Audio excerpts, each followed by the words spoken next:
All right, I'd like to call to order the City of Monona City Council Committee of the Whole meeting of Monday, September 24th, 2018. Will the clerk please call the roll?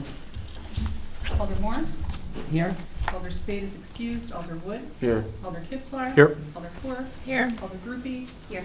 Mayor O'Connor. Here. All right, first appearance is by Director Claringbowl from the library. Mark, what page are we on? 82. 82? Page 82. Okay. All right. Alright, everyone, so, trying to remember how I did this last year, so if I'm doing it wrong, please let me know.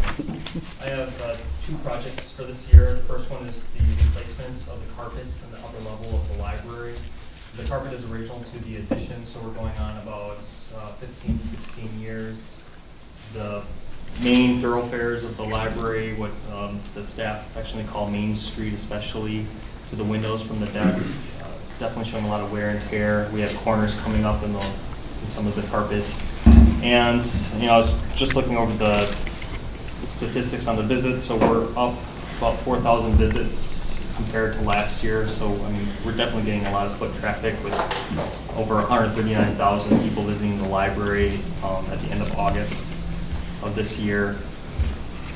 So I think it's recommend time to change that carpet, refresh the library a little bit, and make sure there's no tripping hazards popping up.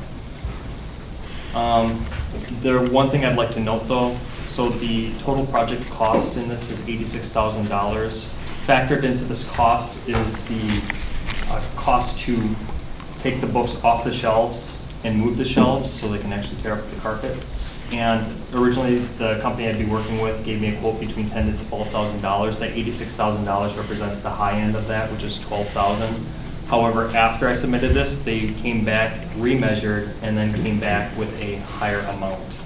So, in addition to this $86,000, there should be, let's see, the original is $12,000. I have a price here of $18,494. I did the math just right before coming up here. It'd be $91,844, I'm afraid.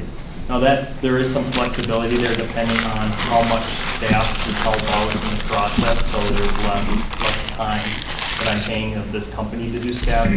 However, I'd like to be cautious with this since it's moving a lot of heavy materials and the library does not really have a lot of staff that can handle a lot of heavy lifting. And in the past, there's been some issues where staff were asked to lift heavy items and were actually put on medical leave because of it. So, with that said, I apologize, the number in front of you is not accurate, but the total number for the carpet would be $91,844 on the high end.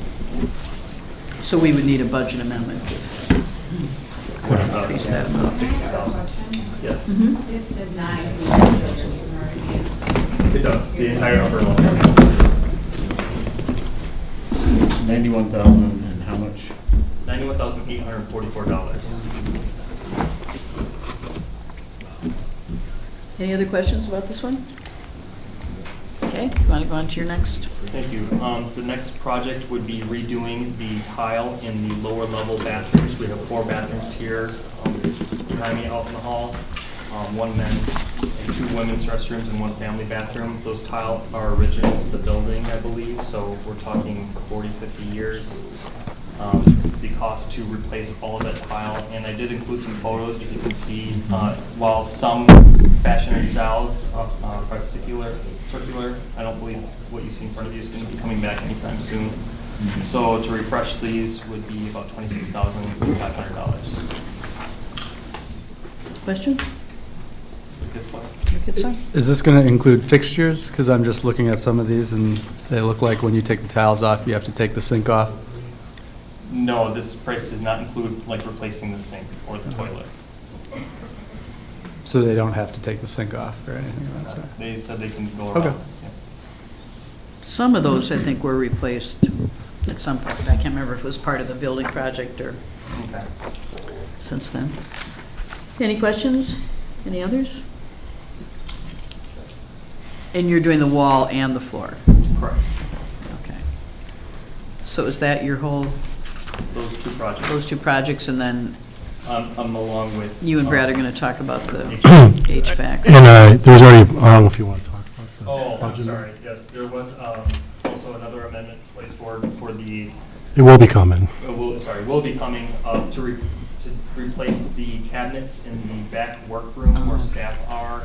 These cabinets are breaking down, doors are falling off, one of the end cabinets doesn't lock properly, and also it's within the sight line of the public, and it does not look well, does not represent us well. So there's a amendment coming, I believe, for $10,500 around those parts to replace the cabinets in there. That amendment is coming.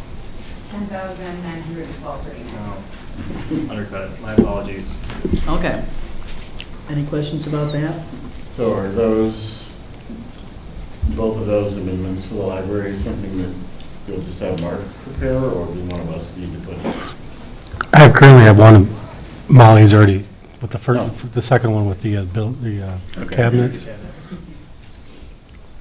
So Molly is doing the one for the cabinets? Yeah, we need somebody for the Need someone for the move of the shelving? additional, yeah. I can do both. Thank you. All right.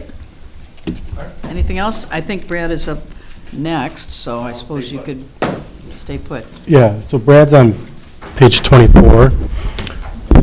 So basically, just before Brad gets up here and how we kind of did this, kind of grouped the HVAC for the city hall and the library together, so it's underneath one budget, so it's just not two different separate budgets and two people separately managing it, so Brad's has that. And Brad will also talk about, we did as you know, we were supposed to do it this year, we had 175,000 set aside this year to do it. We decided to do an engineering report on the HVAC, and this is the results of this engineering report that will be coming to council here very soon. Okay, so we got a report back from Strand. I do not have it tonight, but I'll have it for the council before the next council meeting. Basically came back and showed deficiencies in the entire HVAC system, both here and at City Hall.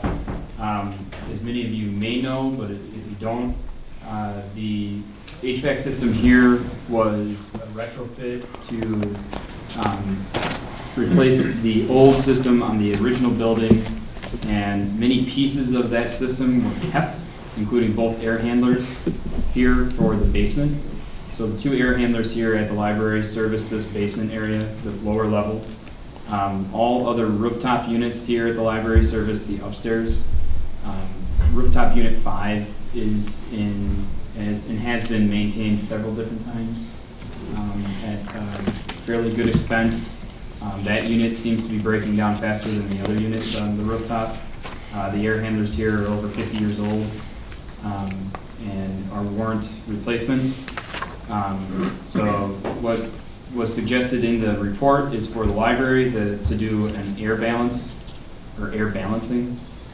During the balancing, they tend to find other areas of need or issues, and so it warrants doing that first. It's one of the cheaper things to do, and it gains significant comfort for most spaces affected by the balancing.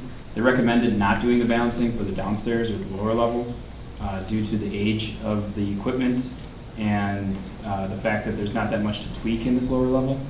There's certain things that we can do. For instance, there's 2 ducts that they found in the forum room that are completely uncapped and above the ceiling that do not have any actual grates that service the room or the space itself. So air is being pumped into the ceiling in the forum room.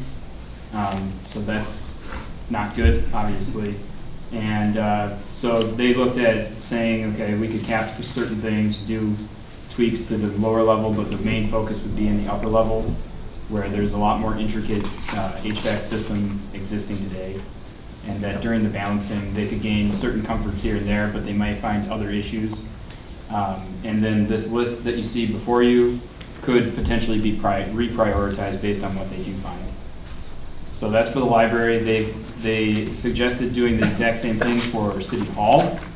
However, we found that During this process, the air conditioning unit for the lower level fire department was failing. It had some mechanical issues. It also had a loose wire and an electrical issue, which was fixed. Again, at an additional cost, added costs for maintenance from Kilgis. I recommend that that unit be replaced. So I budgeted engineering to replace that unit over at City Hall. In total, or no, they would replace that unit in 2019 at a cost of $55,000, balancing at $88,000 for City Hall. Also in 2019, to prepare for a 2020 project, they would do software upgrades engineering for the controls software at City Hall. And they would also do controls engineering here at the library to update these controls as well. That would be construction in 2020. I put in $75,000 for engineering to replace the air handlers at the library. Again, they're over 50 years old, according to what we found, and they're not only out of date, but they're mechanically not functioning the way that they're supposed to. I'm sorry, are these the ones on the roof or the No, ones these are the ones in the lower here? level. Okay. Here in the tight mechanical room over here. The engineering would cover the design and observation for those projects. So bidding, design, and observation. So engineering is comprehensive, the costs that are put in the budget. Do you Same want to for- explain same what for City happens Hall. with what's required for those air handlers? They would actually have to essentially deconstruct the air handlers that are in there today because the entry in and out is too small to just take the air handlers out and put new ones in. So they have to take them piece by piece out first. There is some reconfiguring that may have to happen with the piping system that's down there, or in there, I should say. And then they would have to take piece by piece the new air handlers and reconstruct them inside that small mechanical space. So the labor is intensive on that type of a process, and therefore it'd be much more expensive. The parts and the equipment that go in there is not very intricate. It's pretty straightforward. It's just the cost of actually constructing all of this in a small space, piece by piece. So that's the issue with those. And that's why the engineering cost is a little bit more expensive, and so is the proposed 2020 budget for replacing the actual air handlers here at the library. Again, these costs are the top max proposed budget by Strand. They did not want to come up short-handed on their estimate of costs, so we had quotes from Kilgis earlier in 2017 that put replacing those air handlers at a much less expensive price, but it didn't include engineering, and it may not have been as thorough of an estimate. So I would assume that it's anywhere between that estimate that we got from Kilgis and what we have here from Strand. How much was Kilgis? Kilgis was, For the air handler? it was like 275 or Yeah. something like that. One thing we did look at, we asked him to look at, and Strain to look at, is instead of reconstructing the air handlers, to build a room outside of here, in that storage or the side wall, and they said it'd be more expensive to do that, so we did look into that. So, most likely when they replace the air handlers, they would also replace the air conditioning unit that provides conditioning for these spaces down in the lower level.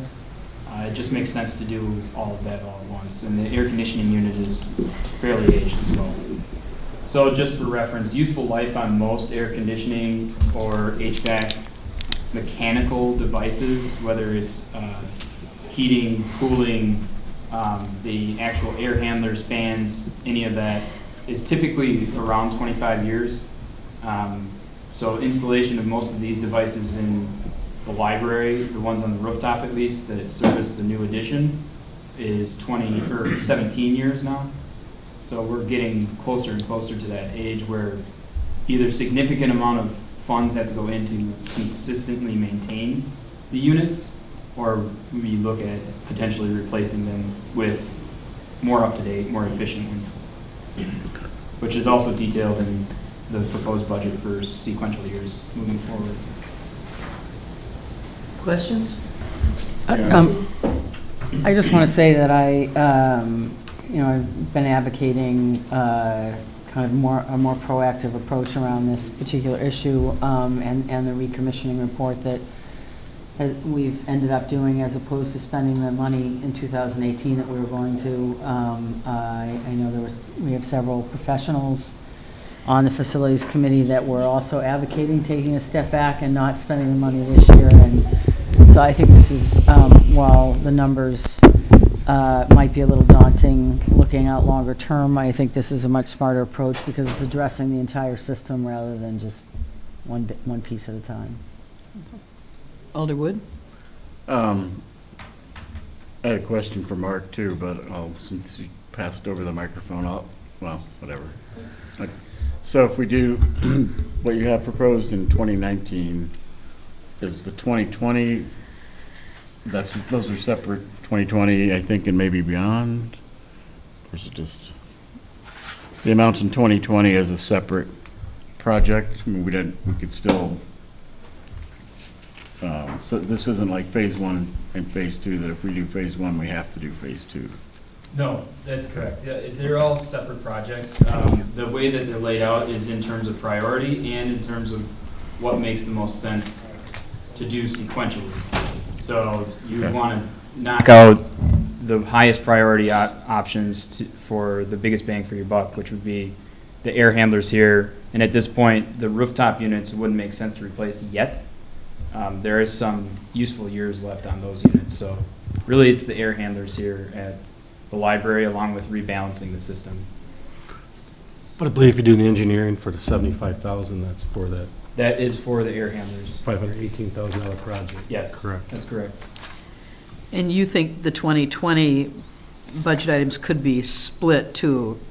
Yep. Did you say that? What's part of it could be done 2020, part in Right. 2021? So there's efficiencies to doing the entire project at once. I mean, there's obvious ones. You don't have to bid a project twice. You don't have to engineer two projects. You don't have to have contractors into the building, for both those years doing significant major work to the point where the library may or may not need to be shut down during that point in time, or at least the lower level. So there's those efficiencies, but there are two air handlers. So technically, you could keep one running, replace one in 1 year, and then try and replace the other one the next year. So there is the possibility that you could do that. So you could essentially take that price and split it in half, but then add some added costs for added labor and bidding the project again, added engineering. Alder Groupie? I guess I'll just second Alder Moore's emotions about being grateful that this project is on the radar now. I know that we've experienced a variety of issues at the library this year, including a closure, and just to prevent damage of books and also people, making sure that we're able to stay open and there aren't any safety hazards or issues. So thank you for doing the work on this. Anyone else? I had a Alder Wood? question for Mark. Mark, the total, let's see, the total for all the City Hall projects is $347,900, and that's the number, if you go to page 1 of the capital improvement summary, that's the number shown in the expenditures right up at the top for 2019. But there'll be $150,500 carried over from 2018, is that right? So is that, somewhere in here, is that 150,500 netted out so that it's not included in the general fund borrowing, or the general obligation borrowing? Yes, it's not included in there. It's included in other revenues. If you look kind of back to page 1. I think it's here, Doug, under other. It's included. Yeah, I see it there, where it's on the budget page. I just want to make sure that somewhere, Yeah, so if you go to, because you see other revenue stream.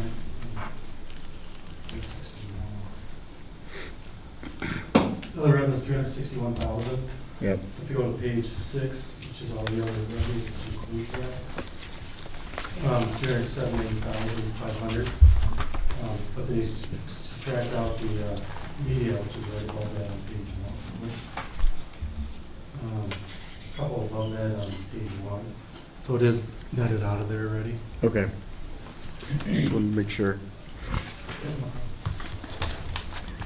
Anyone else? Yeah, I had one other question. On the building, not on this project, but on this, there's a $30,000 Yeah, but I'm going to come back to that. line item for building improvements. Were you? Yeah, I'm going to come back to after he was. Okay, I think we're just going to focus on the HVAC right this okay, minute. all right. And this obviously is something I asked us to get some estimates for last year, because back 20 years ago, when I was on the library board, we were spending thousands every year repairing the HVAC system here, and that's been going on forever. But I do think it's a good idea to have an engineer come in and look at it, and it's a lot of money, but well, we came in here tonight and it's freezing. It's just, Yeah, the system is. it's not comfortable. It's not tweaked correctly. So balancing should do a lot. And the hope is that, you go to balance it and everything turns out perfect and great and everything's awesome, but it may not be that way. And that's why the budget is proposed as it is. And there are a ton of efficiencies to gain by putting in new air handling system in the lower level for this building. Yeah. The HVAC is a lot like LEDs. It's improving every year. It gets better and better and better. So the more efficient that we can be in most of these buildings, the more that we get from the solar that are on both the facilities, and the more that project is worth the bang for its buck as well. So. Okay, anyone else? I guess that's, Ryan can go then. Thank you, Ryan. Should we start out with, move back to number 1, building improvements? So we just did kind of order again. Yep. So basically, the first one is, it's been, every year since I've been here, there's always been kind of like a catch-all account for building improvements. Put 30,000 in this year. It's just kind of like this year, the community center bathroom had to be gutted and redone. Some bunch of leaks in some other areas in the fire department. So there's nothing like planned. It's just to catch those things that do happen that are major repairs. And I believe last year was right around 30,000 too. So that could be used at any city building, not Correct. just City Hall? Yes. Okay. We've been using, that's the way we've been using it. And anyone else have questions about that? I have something Brad? to add, and I'm not sure if Jake was going to talk about it, but we have a boiler. We have 3 boilers at the community center. One is currently not working. They suggest full replacement. Jake probably has a quote for that price, but I'm not sure if that's going to be included. And that is not in the budget right now, right? Right. Yeah, he was going to talk about it. Isn't it kind of odd to have to replace a boiler after 10 years? Aren't they supposed to last for, Is that how old it is, Jake? it's 2008, didn't you say? The issue is with obtaining parts. So Parts. the parts that are needed to repair it are no longer available. So it must have been pretty old. That was a grant one too, right? Did you get that one from the grant? No. Okay. So I guess we'll look into that when we get to parks, but I assume, Brad, you're going to be taking a look at that issue too? So we had, for insurance purposes, we had to have our boilers inspected, and that was, I believe, in 2017. And during that inspection, they found issues with how old those boilers are. They seemed to think that they were much older. The design, at least, was much, much older on those boilers at the community center. And he suggested looking down the road at replacing them. Typically, you don't see those types of boilers in public facilities anymore at this point. That's what he told me Okay. during the inspection. So, Well, I guess I kind of hate to get into the park and community center stuff when we're in the other things, but, But I can take a closer look at it and. Yeah, get if back you to- would, because I Yeah. thought Jake's email said that one was from 2008 and the others were like 2010 and 2012. Correct. Did I read that wrong? No, they were replaced 3 years in a row. So- 8, 9, and 10. And they're already all out of date and need Well, replacing? the one in '08, the oldest one, is up for replacement because the parts that are needed repaired aren't available, which in theory means that we can expect the same things with the ones. that were Boy, that's in 09, ridiculous. you know. I- Yeah, it's- It really is.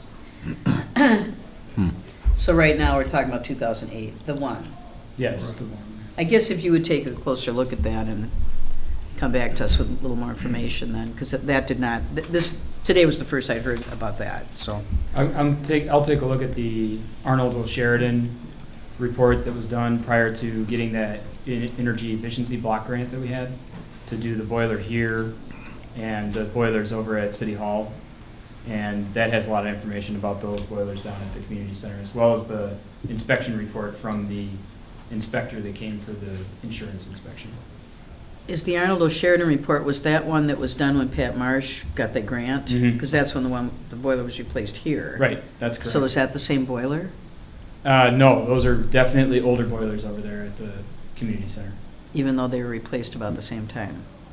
I wasn't aware that they were ever Was replaced. it 08 or, Mm-hmm. well, Jake said they were replaced in 08, 09, and 10. 2010 and 11 was the grant, and then installation was 2012 and 13. Okay, so they And that's were when we did the replaced. windows and the roof. And they were replaced then? Yep. The boiler here was replaced, and the two boilers at Right. at City Hall were. Oh, okay. The ones over at the community center were not part of that. So how old are the ones at the community center? Because I thought you said they were replaced in 3 years in a row in 8, They 9, were. and 10. Yeah. So they are, Inside cover, that's why they weren't replaced during that time, because they were new. They might be old boiler technology. but Right. They were new, you know, to but our they were system. replaced like 10 years ago. Correct. Okay, well, I guess if you could look further into that. Why don't we continue? Did you have anything else under building? LEDs. Yeah, the LEDs. So I proposed a budget for, I think it was 61,000 for 2018. Yeah, reduced. But, yeah, so we would replace LEDs here at the library and the interior lights. So this year we replaced the exterior ones over in the overhang. And we would replace all of the interior that we can, or the ones that at least make sense for the library. And then, as well as some of the lights over at the community center would not include the large ornamental lights that are up in the community center. Those are a totally different animal, and they don't make a retrofit that's easily put into those big globe lights that are over there. So it's most of the, what remains for office lighting, and in the senior center in the basement, and then in the gymnasium area, or the recreational area upstairs. So, and we did, Jake also did a retrofit, or not a retrofit, installed new LED lighting along the sidewalk area out there this year as well. So we're getting most of our old fluorescent lights updated, or lights that continue to break consistently. And you had also proposed replacing them in the Public Works garage. We did, But I yep. moved that to 2020. Yep. So. Anything else for buildings? Nope. No. We That good? should be it. Okay, well, thank you. Does anyone have any other questions before Brad goes?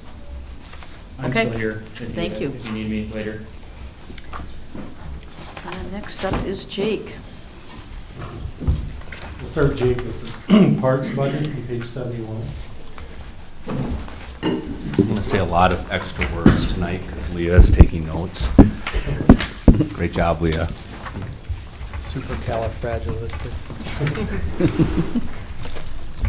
First off, I just want to say thank you to the mayor and the council for, again, supporting improvements in our park system.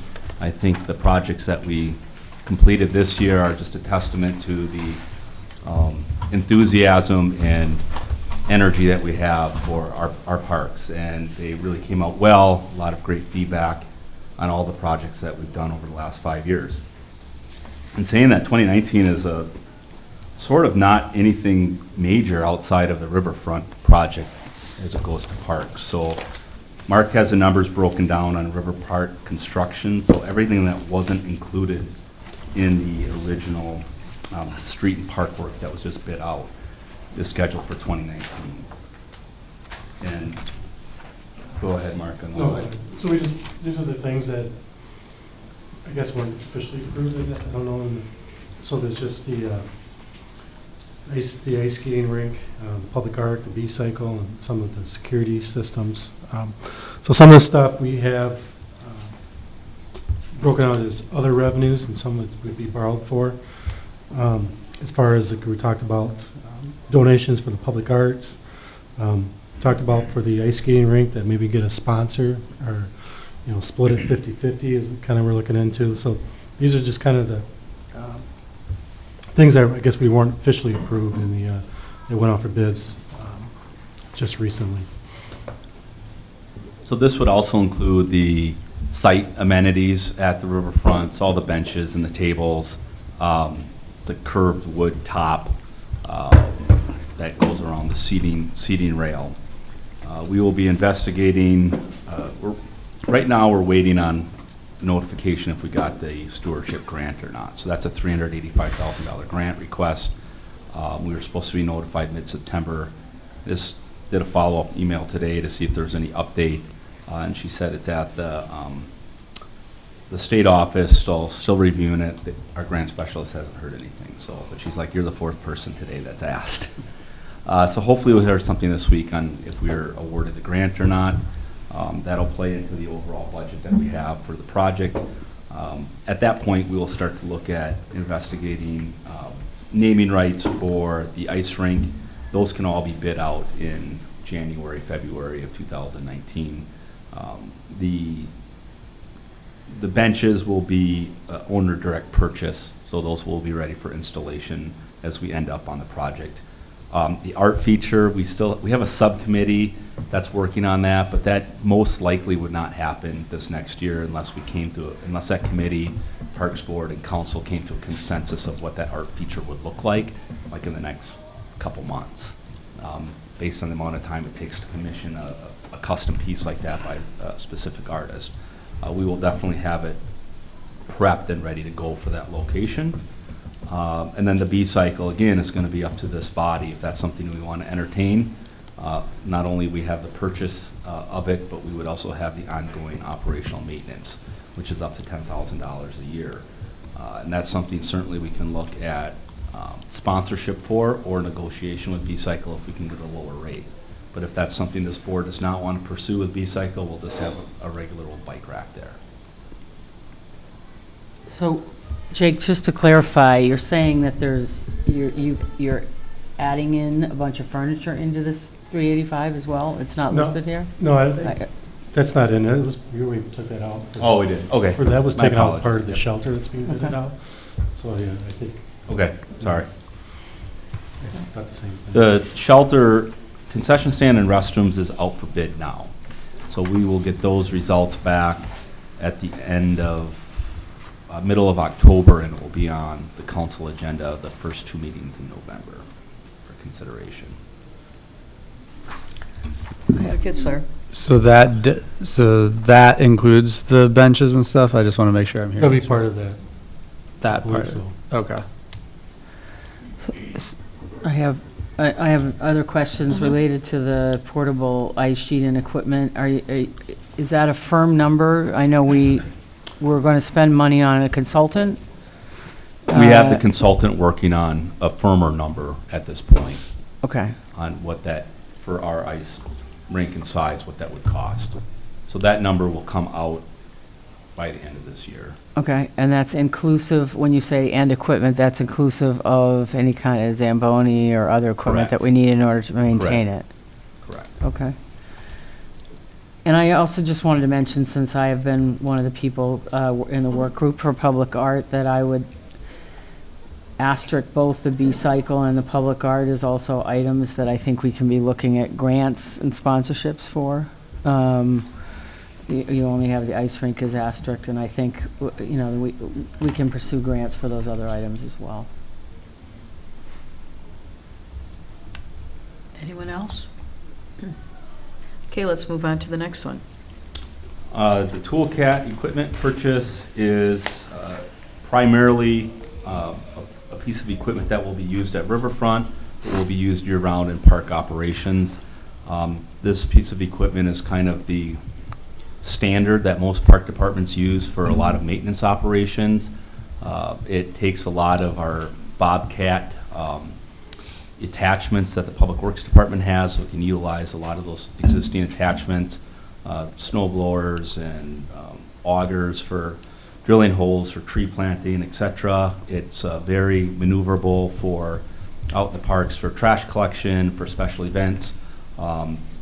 Given the kind of tight nature of the riverfront, we're not going to be able to take like a pickup truck in there to do trash and maintenance rounds. So you're going to have something a little bit smaller. And so that we also would be able to utilize this in the wintertime for snow removal for not only the riverfront, but also our sidewalks that we have to maintain. So typically, Public Works does city sidewalks at Lattice and Ahuska, but then we do all the interior sidewalks there. So there is a little bit of challenge of when and where we have our equipment for snow removal. So this piece of equipment would be stored at Riverfront during the winter months. In the summer months, we'd be using it all over the city. Questions? Alderwood? Do we have staff to operate it? Yeah. Okay. Yes. These ones are more user-friendly than a typical Bobcat. It's got a steering wheel and a gas pedal, so it can be utilized by seasonals. And a brake, I hope. And a brakes, yeah. Okay. Okay. Alder Kuhr? Did we explore other brands besides Bobcat, or is it because the Bobcat attachments work with this one? It's correct. It's because of the attachments that we can cross-utilize with the Public Works Department. Any future purchases, we can cost share those and utilize them across both pieces of equipment. Anyone else? Okay, on to the truck. Truck replacement is replacing one of our hand-me-down trash collection trucks. Typically, we have our full-time parks maintenance person has a truck. Myself has a crew cab truck that has been mainly used by our maintenance staff, our seasonal maintenance staff. We typically are 1 or 2 trucks short when we're looking at additional maintenance crews or using our utility trailer for brush collection or ball diamond grooming. So this truck is close to the end of its useful life. I don't know, did the replacement score sheet make it in for this close mark or no? Okay, I do have a score sheet from our Public Works mechanic that I'll include in the first read of the council. I think it was a 26, which That's is, what I've got. yeah, okay, qualifies for replacement. It is still usable. I think the mayor and I talked about potentially still using that truck, but having this additional truck would be very beneficial. Any questions? Just Alder Moore? wondering if once again, if some fuel efficiency options have been looked into as it relates to truck. I know at least Ford has gone with that start-stop technology, and again, it seems like it's one of these vehicles where you're constantly stopping and starting, among other things, not to mention the overall fuel efficiency. Sure, So yeah, absolutely. We get to that We can point. definitely look at what our options are. Typically, we use the state bid for our Right. truck purchases, and if those technologies aren't on there, we can explore with our local dealerships and look at what's going to be our most energy efficient and meet all the needs that we have for the department. Anyone else? Alder Group? No? No. Okay, mower. So the mower replacement is, again, our oldest mower that we have. It's also utilized in the wintertime. So we have typically 5 mowers. We have 2 big mowers, what we call wide area mowers that have the 3 decks. Those are our red ones that go out and mow a lot of grass quickly. And then we have 3 6-foot mower decks. And those are our green John Deere brand ones. 2 of our John Deeres are also used in the wintertime for snow blowing and have a broom on it. And so this one gets double the amount of hours throughout the year. It's rusty now. It's the winter snow broom has had many replacements to it, and given that it's our only broom that Parks and Campus utilizes, when that goes down, we're really in a bind, because we get a lot of those drifting, 1 inch or less type of snows, but our walks still need to be cleared. So this gives us the option to not only replace the mower, but it comes with what's called a polar track cab on it that you can use in the wintertime. So it's going to be a little bit more reliable for not only our park sidewalks, but this is used extensively for city campus, and then the Winnequa Lagoon for snow removal there. Questions? Okay.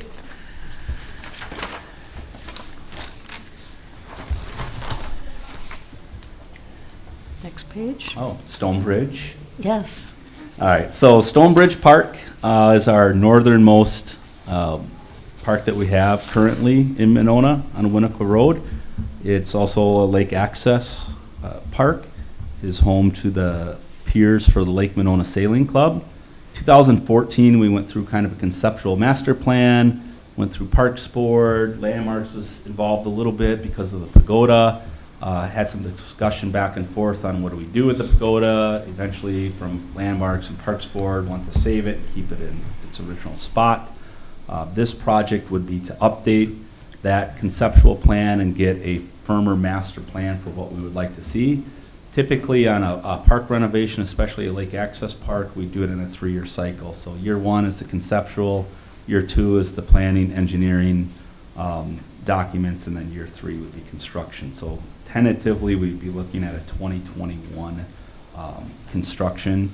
There are potentially, and Dan can get into it, some combining of projects with stormwater work that needs to be done up in that area.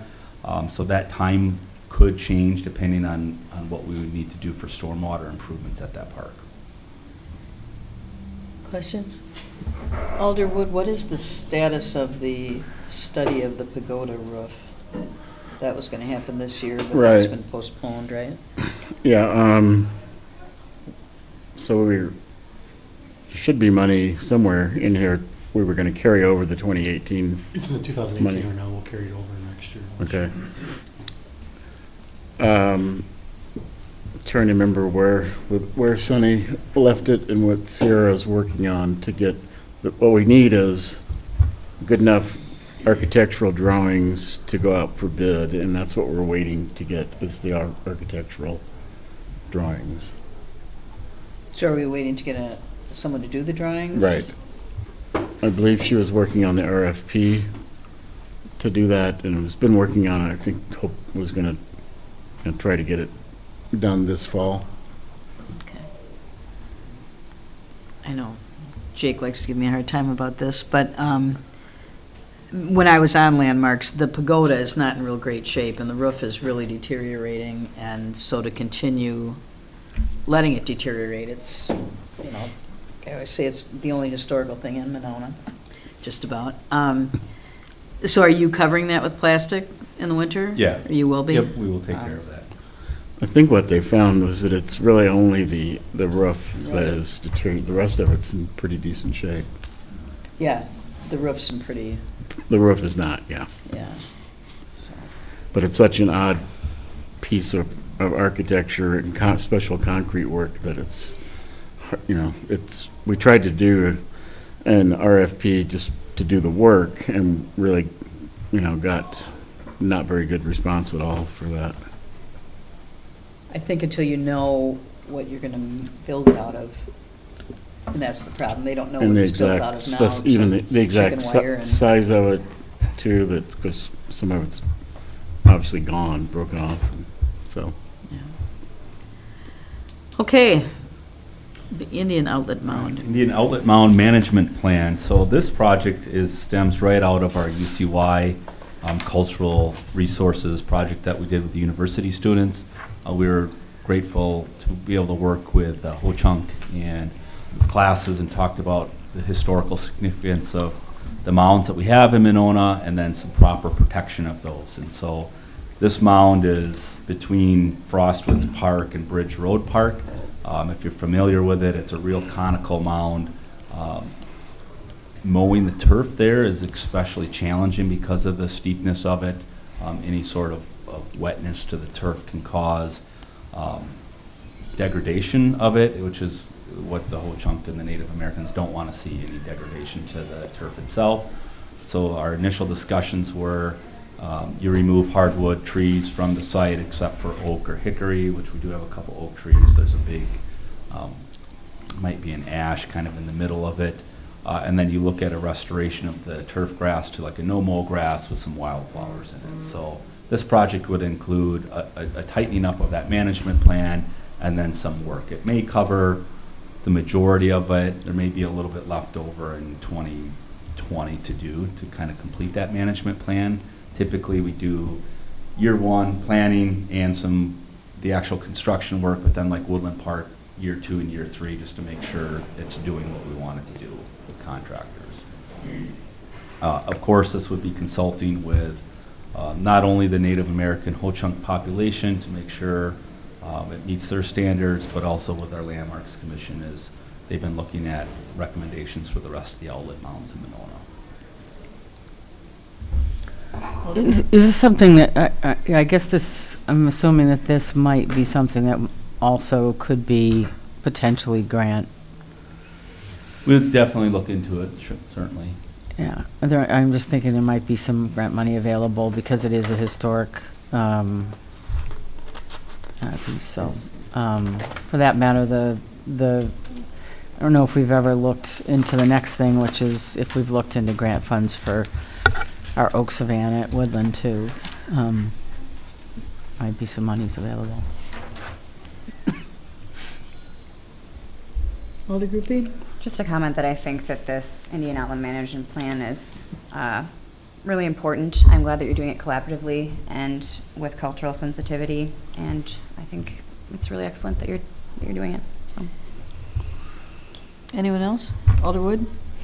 I did email Jake today to let him know, and probably maybe you already did, that Landmarks Commission is planning to look at the management practices for all of the mounds that are on public property.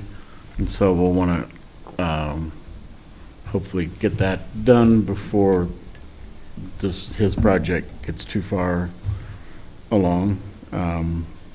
But I don't think right now that we really have an officially adopted or accepted management practices for any of the mounds that are on city property. So I was trying to find the UCY reports, and I think they're on one page, or they were at one time, but I can't. So I can send out those links specifically to that one if you'd like. Okay.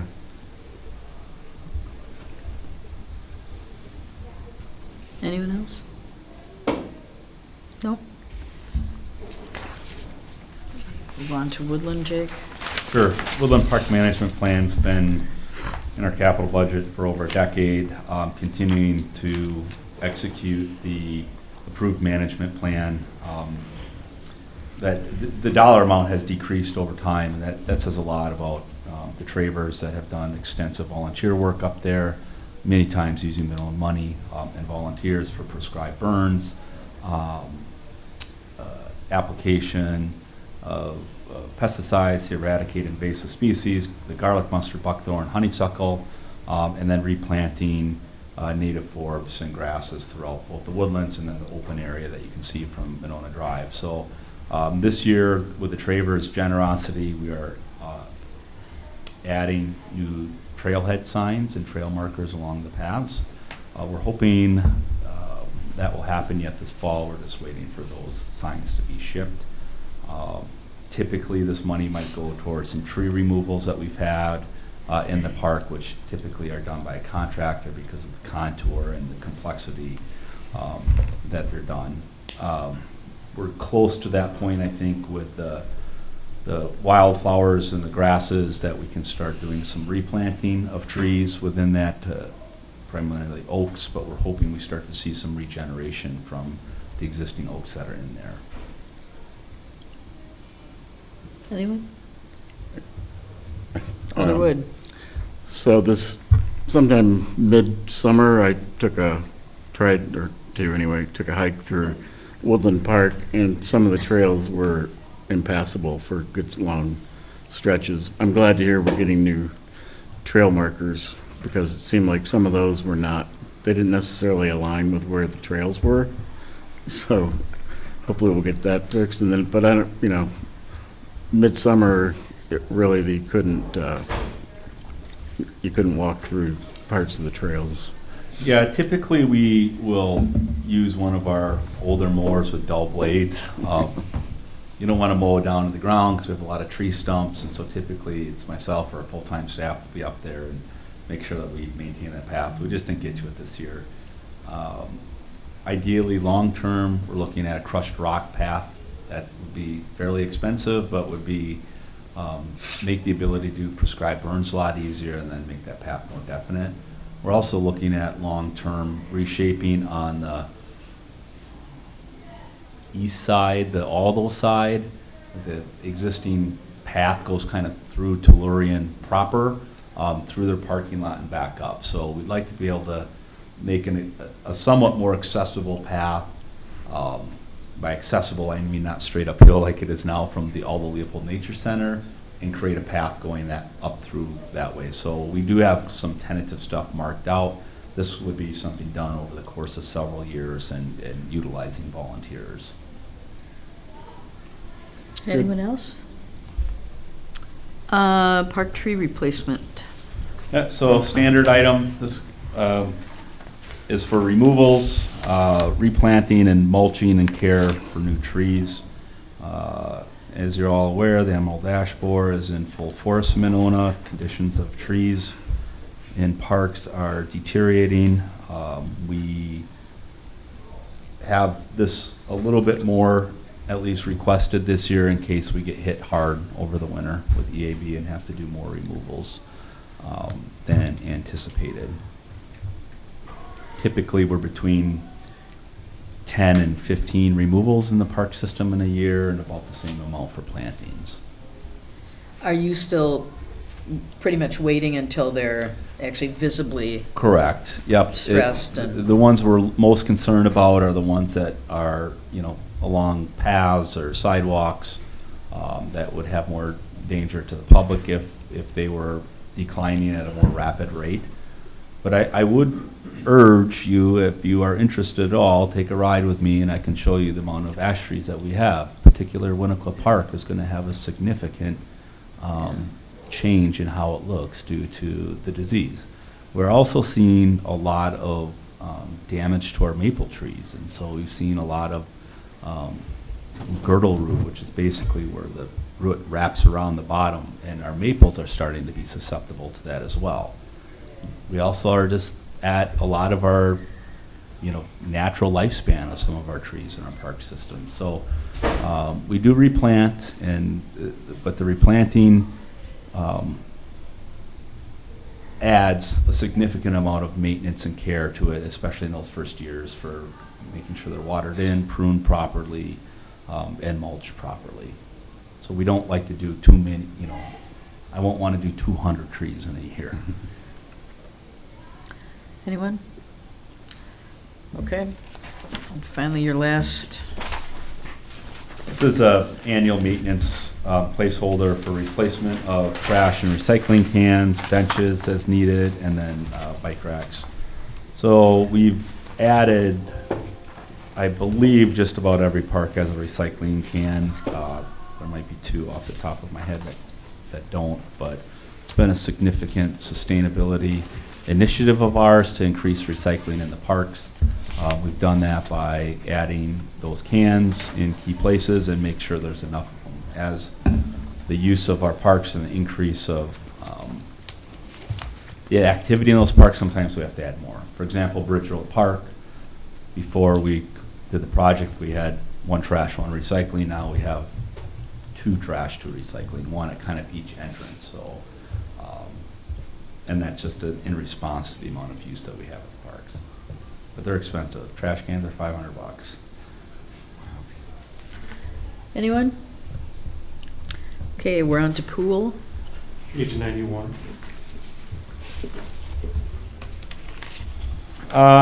Pool, 25 years old this year. Living, breathing building. Maintenance improvements are number one, including plumbing. Our water heaters gave out this year. We've had struggles the last couple of years with our tankless hot water heaters that were installed in 2009, 2010. And so that would be replacing those water heaters, our showers, and then some of our lav sink fixtures. Anyone? Are the new water heaters tankless as well? We're going to be looking at what our best options are for that. The challenge is that we're in such a small space in our mechanical rooms. We have extremely hard water, so those are really tough on the equipment.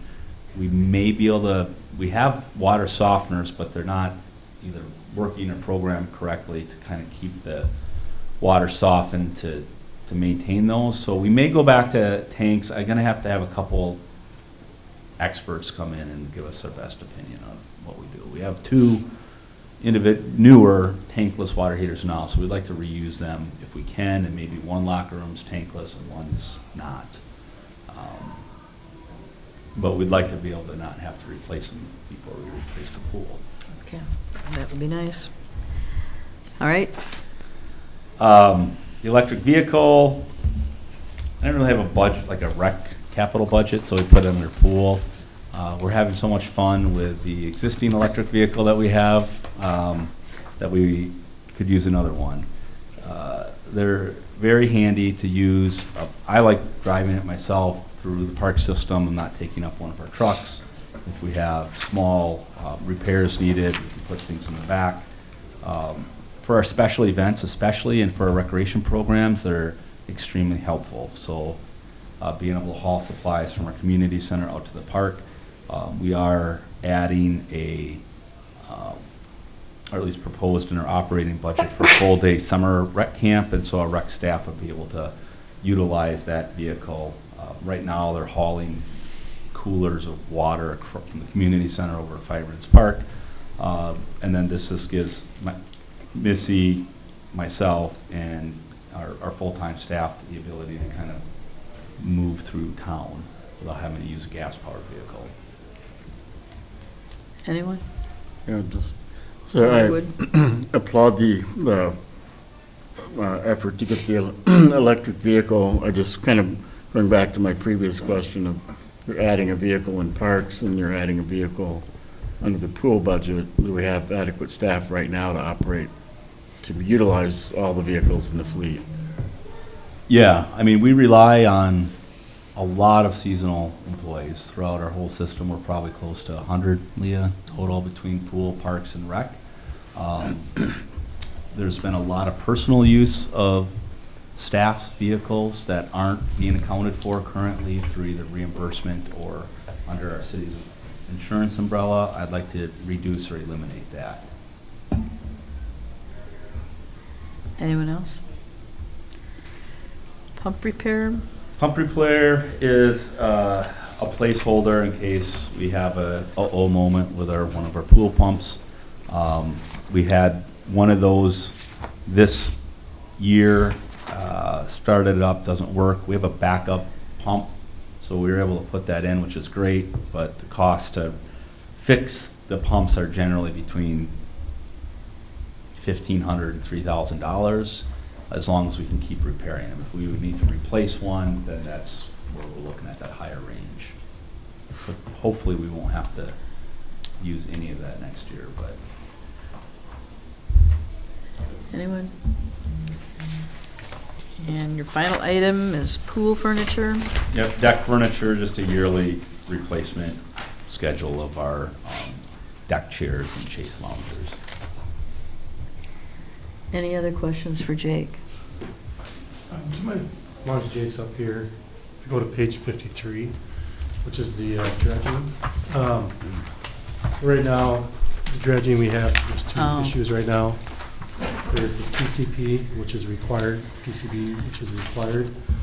And then we put in there dredging for the rest of the lagoon, but only if we could repurpose the soils.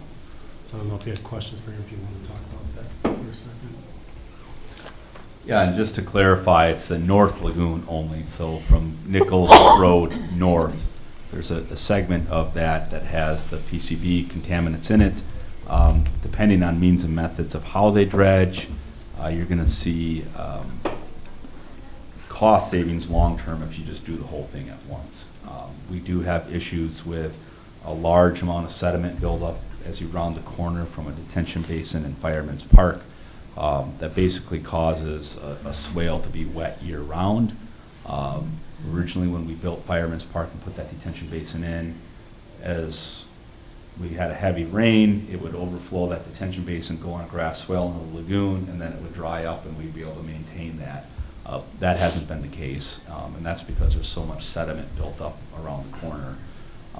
So it doesn't really affect park usage so much. It does limit the amount that we can mow depending on how wet it is. It's really more of a issue for the homeowners that live on the park, and that potential, if it's stagnant water, we're looking at potential mosquito population increase. I had originally planned to take this out, but if we're staging to dredge the part near Nichols Road, it seems like it makes sense to do the whole thing at one time. But where would you think of repurposing? Sure, so the We can't, I'm beneficial. sorry, we can't repurpose what we pull out with the sediment, or the PCB section, but the area you're gonna do, Correct. we could, If correct? there is beneficial reuse available, we've got lots of spots in Winnequa Park. Most likely, we would be looking at the outfields of the Diamonds 2 and 3, which are at the end of Healy Lane. If you notice this summer, the undulating terrain has caused, I don't want to say sinkholes, but spots in the ground that are collecting water in a mini lake. So it doesn't, that area totally needs to be regraded. Just the condition of the turf is not great. If that's not an option, we can look at the west side of the lagoon that was previously underwater. We won't know the full extent to the damage to the turf. I'm not anticipating that grass to come back next spring. The way the amount of wear and tear and the amount of water that's been in there, we could be looking at some turf restoration that we have to do anyway on that side, so that's another option. Questions? Alder Kitzler? I was just gonna say, is a part of this too is, I mean, storm drain or stormwater management, right? The part that we're kind of adding on is dredging. And I think it's important to keep that system clear and able to collect water and not always overflow. So, I mean, I do look at it as a bit of a necessity as well. I mean, it's just perfect, well, perfect. Good timing, at least, that we have both projects to happen at the same time, but just wanted to say that piece. I would defer to Dan, but there are multiple stormwater outfalls on that North Lagoon. So one comes from the end of Greenway that collects all the street water, and the other one is from kind of by the Schaefer Shelter, between the two softball diamonds, and that collects a lot of water from not only the school district parking lot, but also park. So there's a lot of water feeding into that lagoon. Anyone else? Okay. Did you want to talk about the community center or no? No. Is there anything else about the community center? I thought Diane covered. Yeah, there's no projects. No, there's no project. I removed several of Jake's items, so. I think he was talking about the boilers. Right? Oh, Yeah, the boiler? so- Well, we don't really have any number or anything, do we? We do. Did you bring copies of that for people? I or- did. It'll be, I need to find someone to do a budget amendment if we want to do it, but boiler replacement that was talked about earlier is $24,000 to replace the one boiler at the community center.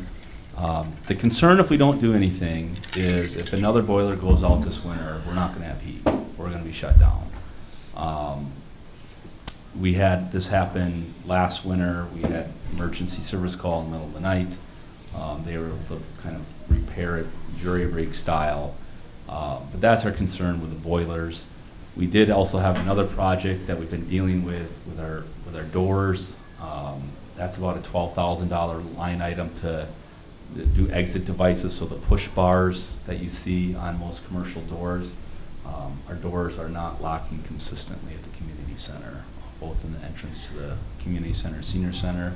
We've had money for replacement of the doors, and we went to get bids that exceeded the amount we had budgeted, so that money got repurposed when we had the bathroom emergency remodel. I actually think we have 12,000 in this year's building fund. Oh, do we? Yeah, that was one question that was in. So we can springtime cover that it from this year? Yep, Because if we can that was cover it not from this year. included in your budget request either, right, for next It, year? nothing that I put in officially, it was just Yeah. that one I didn't know if we still had money or not, so we'd be, that would've been a total of 36 or 38, I think, if we were looking at 2019. I'm waiting to get kind of a summary from Kilgus on the boilers on exactly why we couldn't get the part that we need to fix it, and then recommendations, because that may have to come out of this year's budget if we need to do it sooner rather than later. On the dollar amount again, Jake? 24,000 for the boiler replacement. That's Kilgus' estimate? Correct.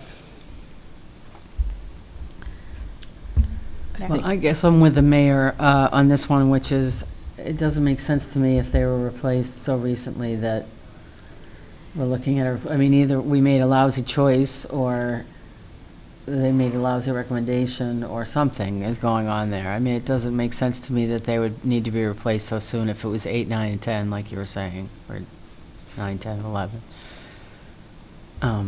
So I guess I'd like to revisit that before I'd be wanting to make see an amendment on it. Or at least have someone else take a look at it, maybe? Right. Well, I mean, we have a contract with Kilgus to do all of Well, our correct, but, HVAC. If we're looking at changing that, I think that would be fine, but we don't know if they will service. well, I don't think equipment that, this they're isn't not. maintenance, though, this would be replacing something. Correct. So I think we could have someone else take a look at it too, couldn't we, Mark? We could. Yeah. And we are looking at changing that contract, aren't we? I think, Yes, we are. yeah. That was my question. Oh, sorry. It's okay. Did you have something? That was my question. Oh, right, yeah. Anyone else? Okay, thank All you. right.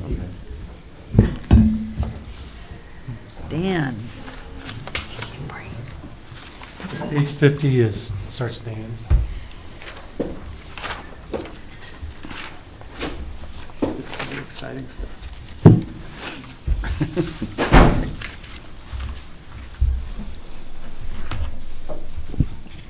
Thanks, Jake.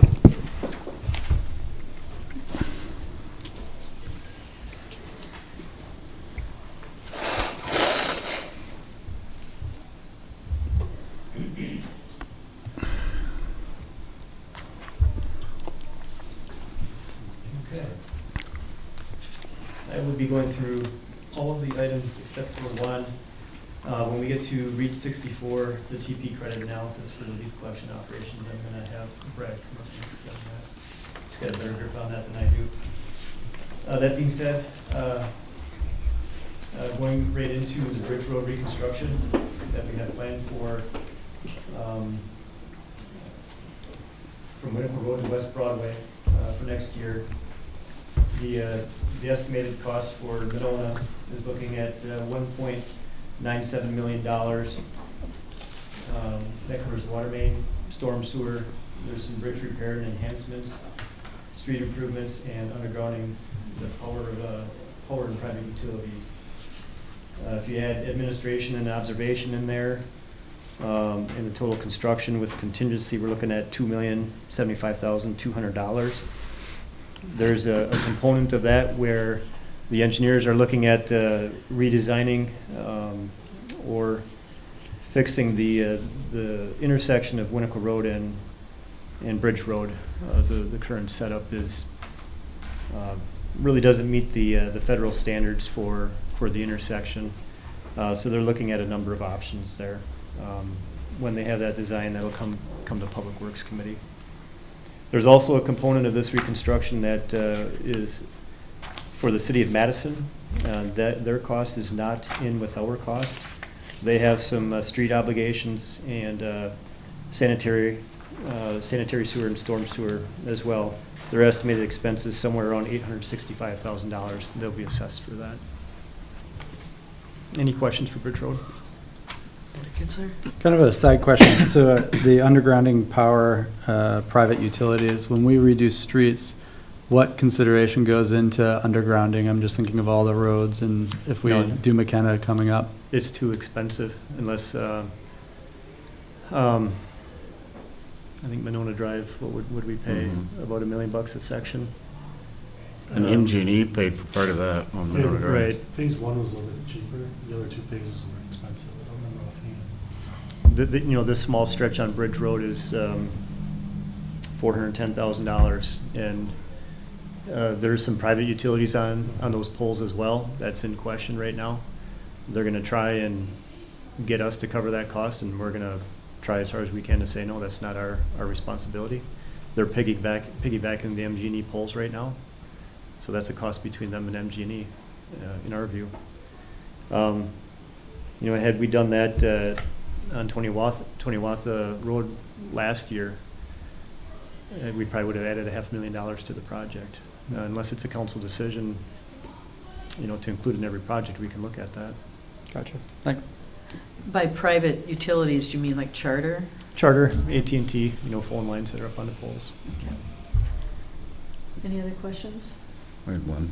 Doug? I just, I was surprised at how small the storm sewer number is there. For our share is 20,000, but I noticed Madison is 220. Is that, do they have more of the stormwater on their part of the street? They have a bigger drainage area that comes towards Monona.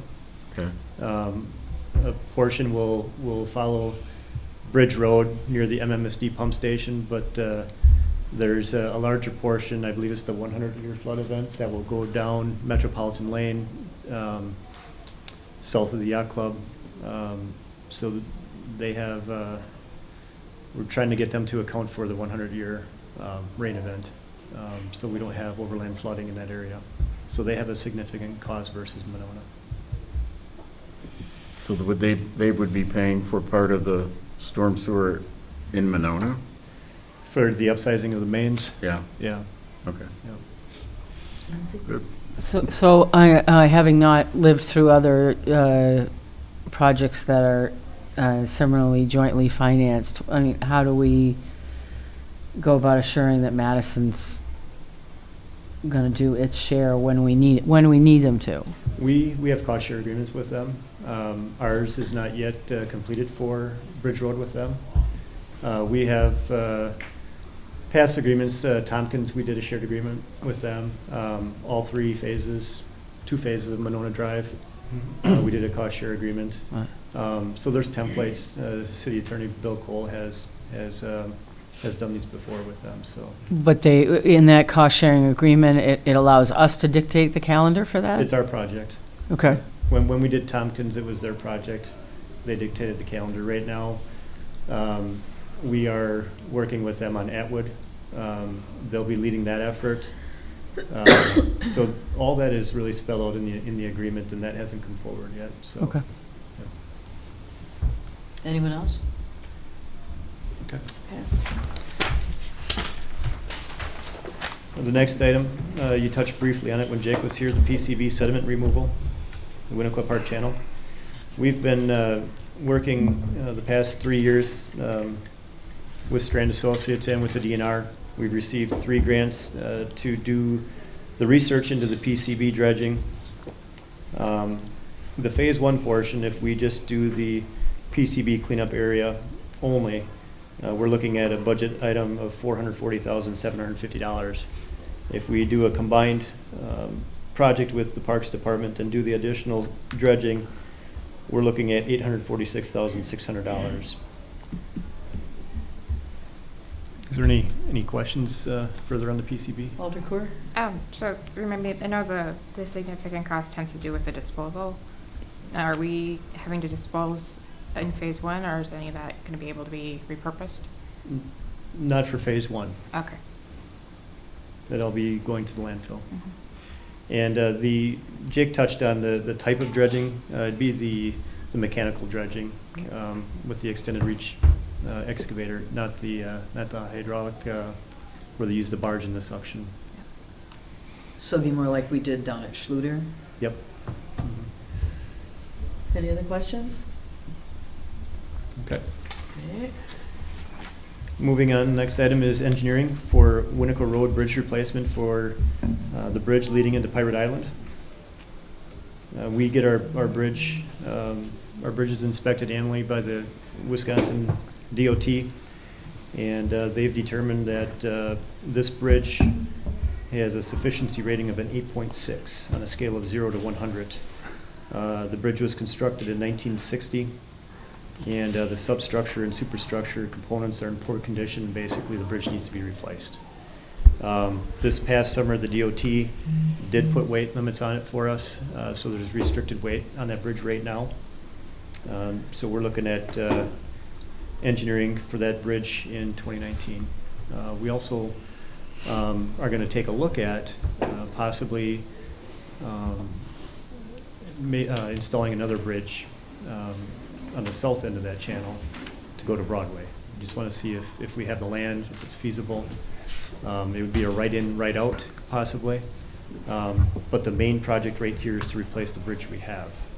The only reason why I say we want to look at it, because if we do want to do it, the timing is right to get them both done at the same time. And would a second bridge qualify for the Dane County Bridge Aid or not? I don't believe so. Only the replacement cost of the current bridge. Questions?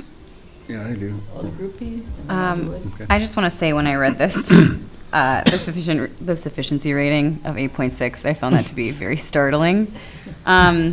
So I'm glad we're addressing it, but I also think the idea of looking at multiple access points is very important.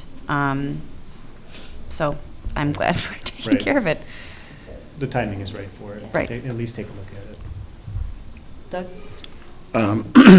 I agree on the having a secondary access with that many housing units there. It's kind of scary to think if that bridge failed or if the road were just blocked for some other reason Right. and not being able to get in there. Right. But they'll be able to do the bridge replacement and keep it open in some way for a shoe fly or something, or how?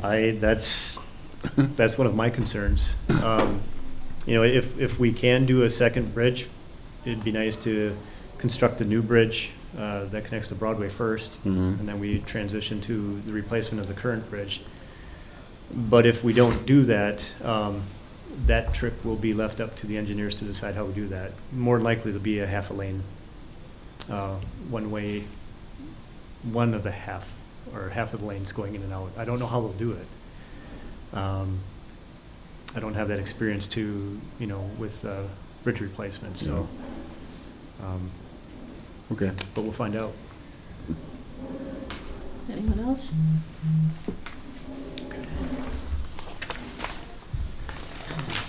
The next item, I relabeled this one from our typical street maintenance program to right-of-way maintenance, which includes the streets, curb and gutter, and I put the sidewalks in with it. We had $200,000 for 2018, requesting $200,000 for 2019, plus the $8,000 that we've had every year for the sidewalks. So next year, we're probably going to be doing, getting back into the microsurfacing program that we've done the past few years. I don't have a lot on the list for mill and overlay at this time, but it's going to be probably a bigger micro package next year. And with that, we'll do some spray patching and crack sealing of the roads that'll be microsurfaced. So probably about 10 roads on the list right now for microsurfacing. Anyone? No. Okay. Moving on to the entryway flagpole replacement. This is to replace the 2 flagpoles that we have as you come off the belt line on the Monona Drive.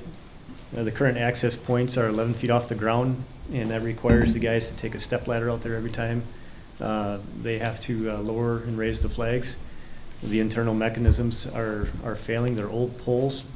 So we're looking to replace those 2 poles, similar to what we have up here at City Hall, but they would not be powder coated black. They'd be the aluminum color. And the access points would be pretty much chest height, so they wouldn't have to use a step ladder. It's becoming more of an issue because it seems like on a weekly basis, we've had the flag lowering orders come down, and with them having to drag the ladder out every time, plus in winter, it could be a safety item as well. So we feel that we can get 2 new poles for 12,000 or less out there. Why did they put the access 11 feet off the ground? Is that vandalism or? I'm not sure. I'm not even sure what year those poles were installed, but Okay. yeah, it's definitely not operator efficient to lower those flags. So, but to have to take a ladder out there every time you want to lower them, Right. it's a lot of work. So. Anyone? Okay, the next item is our annual right-of-way tree replacement program. This is to add new trees to the terrace areas that we have that are open right now. If we take trees out of the terrace, it's the cost of replanting new trees in the same spot. So it's 20,000 again, and that seems to be an adequate amount for us each year. Questions? What happened with the survey that we were having done of city trees? Yep, that's near finished. All interior streets are finished, Monona Drive and Broadway is yet to be made. Oh. Right, so it's on track. We'll And I have- can't remember, is there more in here to replace trees this year than previous years? No, this is our typical So in cost. terms of Emerald Ash, We have a so tree we're losing removal budget more, that's or- part of the operating budget, oh, okay. and then this is just for planting new trees. Okay, all So, right. Yep. Okay. Moving on, next item would be the South Winnequa Road upgrades. This is engineering. I believe this is one that the mayor put back in the budget. Yep. Basically, to do engineering or design for Winnequa Road, Schluter Road to Bridge Road. Items for engineering include sidewalks, parking bump-ins, intersection speed humps, bump-out removal, mill and overlay, bike lanes, and pavement marking. Construction for the items listed above is expected to take place in 2020. The Bike Ped group will have their second public information meeting this week.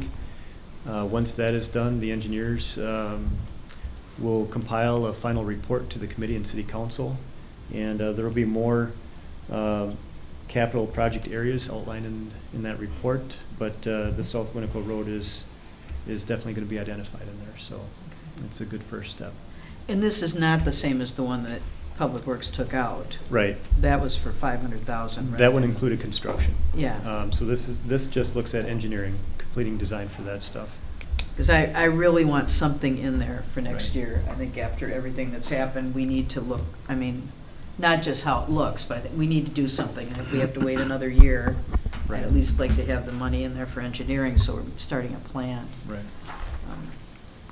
Alderwood? Yeah, I think this is a better approach to do the design and engineering next year and then construction the year after, instead of trying to do part of it, because, and then do sidewalks as a separate project the following year. It would be better to do it all together, and I think to do the sidewalks and some of the other, well, the intersection speed humps, and those are gonna require some design and engineering. So I think this is a good approach, and do it as one project. And see how much it's gonna cost. Who Right. knows? It's- Yeah, that too, yeah. Anyone else? Okay, moving on.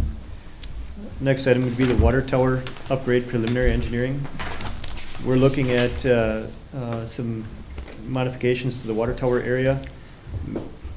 The most important being the installation of a looped water main. Right now, we have one main line going from Monona Drive up to the water tower. We're looking at possibly connecting that off. There's a main that goes from the water tower down to Eldo Leopold. So we would connect basically Femrite Drive to the Eldo Leopold connection point. That way, if the main line up to the tower ever fails, you have a secondary way to supply the system. It's one of our probably 3 most important areas of the supply system where we're kind of vulnerable. We've already taken care of the emergency fire flow connections with the city of Madison. We've done that. Bridge Road reconstruction has looping of Bridge Road to the south side of Broadway. That's our second area, and then our third area would be closing the loop on the secondary discharge of the water tower. So part of that engineering, we'll look at that to see if it's feasible for that. We want to look at installing a fence around the perimeter of the water tower. We've had a number of vandalism episodes up there just in the past year alone. We probably get 3 to 4 every year up there. We want to make some safety upgrades to the harnessed climbing system within the tower. Right now, the guys need 2 lanyards to go from one section of the safety rail to the next. So apparently, the new replacement systems allow them to just keep going with one move and not have to transition from section to section. And then finally, they want to look at installing a power inverter to supply a backup battery power feed to the pressure gauges in the tower so they can monitor the pressures on the computer, on a SCADA computer. So right now, these are just preliminary engineering items for the water tower. Question, Doug? So the fencing would be just around the north tower? Well, that's what we want to look at. I know there's mounds up there, so we'd have to figure out where we would be able to put the fence. I would love to include both towers in there, or 2 individual fences. Yeah, I don't think there's mounds on top of that part of the ridge. If there are, they're not cataloged as far as I know. I think they might. I There's think some they're farther northeast. north.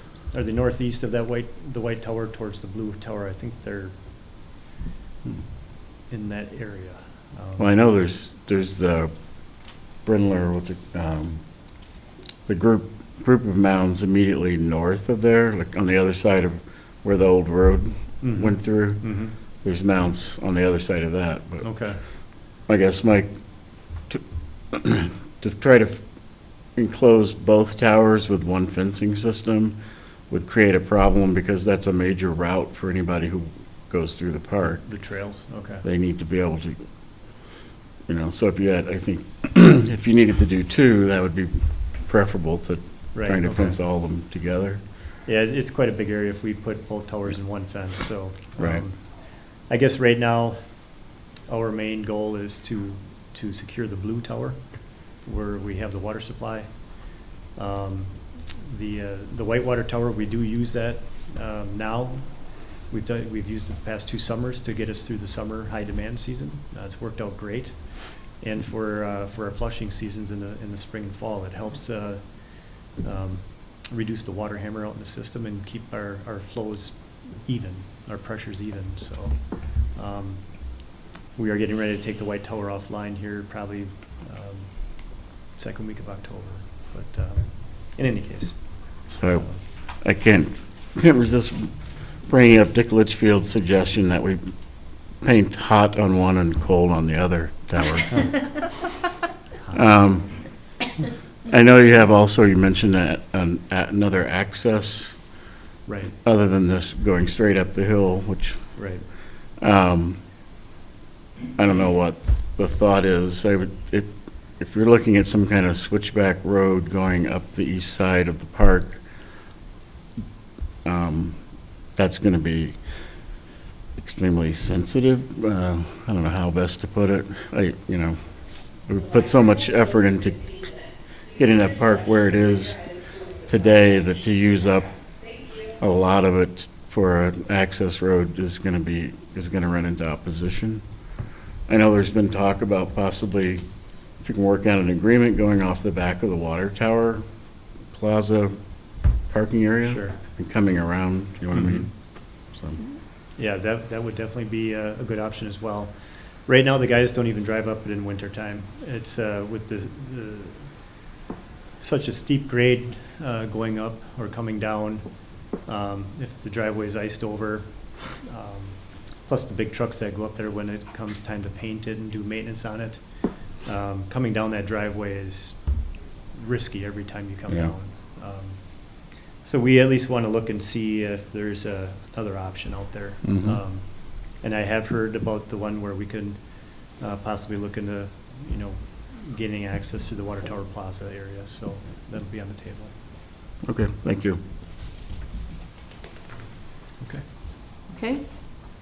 Any questions? Water meter software and reading equipment upgrade. And I did remove the major Right. water meter replacement and move that into the future. Right. But these are things that you said need to be done regardless. Yep, this is the minimum that we have to do to keep the meter reading program up and running. Basically, the program we have and the software package that we have is obsolete. We're a few additions behind on this, I think 3 additions behind. So at a minimum, we would be looking to buy the Beacon meter reading software program for $9,300. There'd be a rugged tablet that's for the meter reading, computer for the field use. We are going to look at purchasing that through our state program, might be able to buy that cheaper.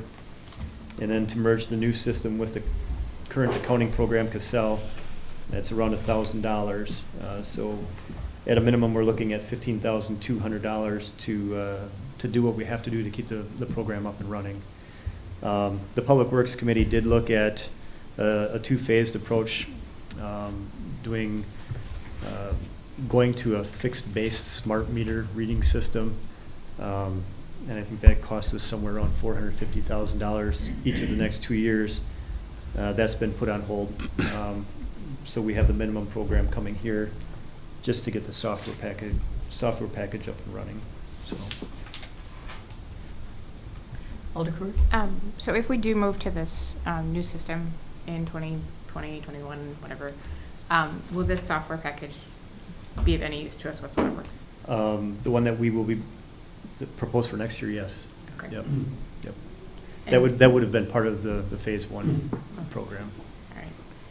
And then, could you remind me again, the revenue bonds versus general obligation? What's the impact or levy limit? Yeah. How is it different? Revenue bonds are Excuse me.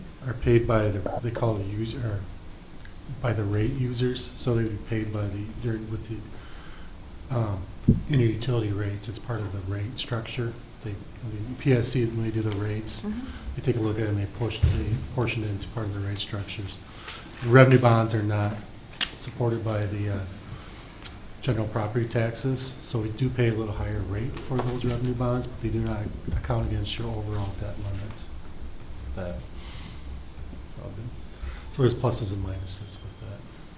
So had we gone to the new system, it would have been revenue bonds as opposed If we to. did a new system, it would have been revenue bonds, and if we did that, and I believe with the road, you'd probably be looking at kind of a new rate case coming up too, to support all that too in the next couple of years. Anyone else? Okay. Next item is the Gateway Green Stormwater Options Review and Preliminary Engineering. I believe you all are aware of the issue that we have going on at Gateway Green near Christie Circle with the street flooding that goes through a few of the residential properties and one of the garages in the area. We've done some preliminary studies in 2015 and 2016. The results of those studies will be used to complete our preliminary engineering. Are all of you aware of what's going on in that area? Okay. So I really don't need to get into that, but just to let you know now that whatever repair that's going to take care of that flooding problem is going to be very, very expensive. It could include replacing the storm main all the way down to Pirate Island Channel from that area. It could include looking at neighborhood stormwater ponds to absorb the shock of the flood water. But all that's on the table for the engineers to take a look at. So that's a pretty big deal over there. So this will give us a much better idea of what we're looking at. Right, they're gonna narrow down the options that we look at, so. Alder Wood? Will they talk to the property owner? Because I know he has an idea, at least as a short-term partial fix, to do some landscaping on his property so that the water, instead of going right through his garage and out the back door of his garage, would be directed to the side yard of his house and around the garage, through the back, and then kind of winds through the several backyards before it gets to Sylvan. We can have the engineer talk to them, or talk to the property owner. I don't know what the cost would be for us to have Strand come up with options for them. It does make sense to do some modification in the meantime to help direct that stormwater. I'm not even sure if the property owner looked at any of that other stuff. You know, this has been happening for over 20 years apparently, so. Yeah, I mean, he hasn't been there that long. No, he's been there about 10, I guess. We don't have it in the budget for the engineer to work with the property owner for modifications. The preliminary engineering will basically look at our options on how we're gonna fix the problem. Nothing in the meantime for the property owner. If we did have, But if we're gonna have if we might have neighborhood, did you say swales or stormwater detention, isn't that gonna be on private property? Or we don't know yet, that's what they're gonna tell us. I mean, it could involve property purchase too. I Right. mean, that's how significant of a problem this is. Right. So it'd be a series of mains, it could be stormwater ponds, upsizing the main. That's what they're gonna look at. Okay, thanks. Brad, you wanna? Brad's gonna come up and Mayor talk about O'Connor. Reach 64. We have some comments over here. Oh, sorry. Sorry, I just wanted to ask one, I was thinking the same thing as it relates to the potential of property purchases. How many people are we talking about in that area? How many residences, how many property owners, do you know? Without completing a design or a in-depth review, It's hard to say. could be one for sure, possibly two, Okay. if that's the option that's chosen. It could be a mix of options. Or we could just upsize the whole main all the way down. But it's already a fairly large main as it enters into Pirate Island Channel. It's a big deal. It's a big project. We just don't know what they're gonna recommend at this point. City Council will be involved with those decisions though. You guys will have to make that call on what we do. So. Anyone else? Alder Groupie? I just want to say, we've alluded to it, but this directly addresses a constituent concern, and frankly, sounds like kind of a crisis that he very patiently shared with us in a previous meeting. So I just think it's important to note that we're following up on that and that we're taking it seriously. Right. Anyone else? Okay, Brad? So the leaf management grant is to look at engineering that's required to apply for this grant application. It's for the, I'm sorry, not leaf management grant, it's for the DNR Urban Non-Point Source Planning Grant and the Dane County Urban Water Quality Grant. Basically, the USGS has come up with several studies in different areas of the state, including Middleton, DeForest, Madison, and right now they're undertaking a study in Fond du Lac that looks at leaf management in city streets related to the amount of canopy cover all over the top of those streets. They utilize a control site that is unmanaged and then other sites that are managed using different types of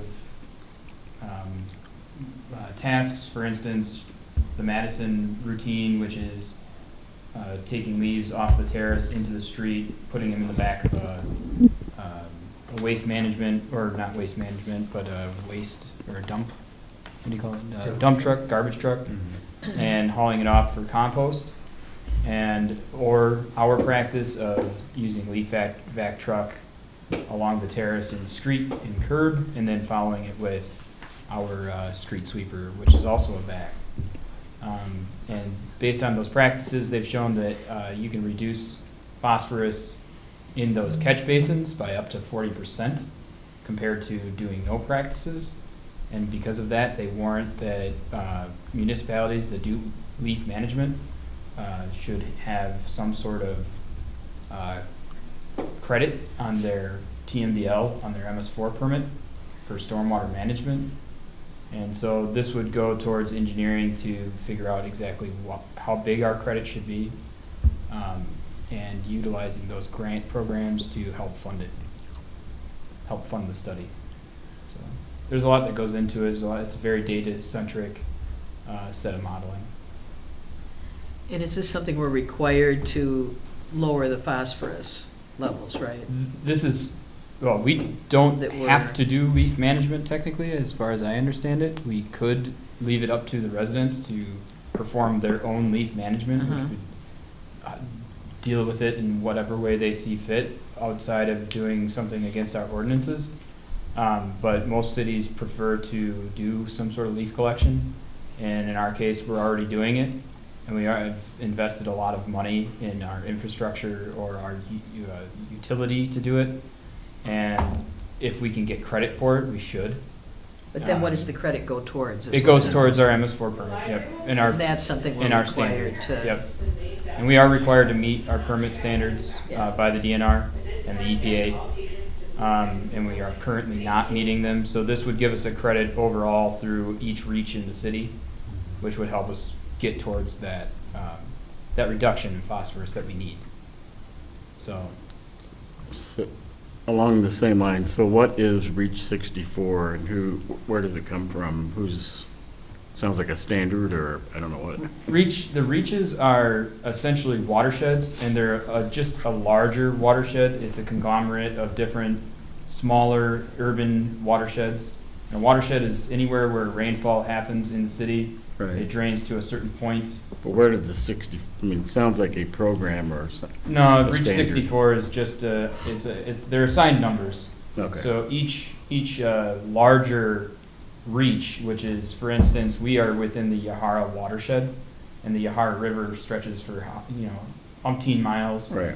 And that watershed is fairly large, and Reach 64 is one of the reaches in that In the watershed. watershed. And we have 3 within the city of Monona. In Monona, it's basically from Maywood to the north. That's that whole northern part of our city where we currently don't meet our permit requirements. That's why we're doing this study for that whole northern section. And if we can get some credit out of this leaf collection analysis, that might reduce other obligations that we have to do in the northern areas to meet our stormwater permit. So it kind of goes hand in hand with the other research that we're doing on Reach 64. Yeah, in terms of dollar amount per pound of phosphorus removed, this would be one of the lowest cost options on the table. So this isn't really about reducing the amount of phosphorus. It's about measuring how much we already take out. It's And getting about credit getting for it. credit for what we already do, Right. which we currently do not get credit for. Okay. Anyone else? Thank you. Thanks, Brett.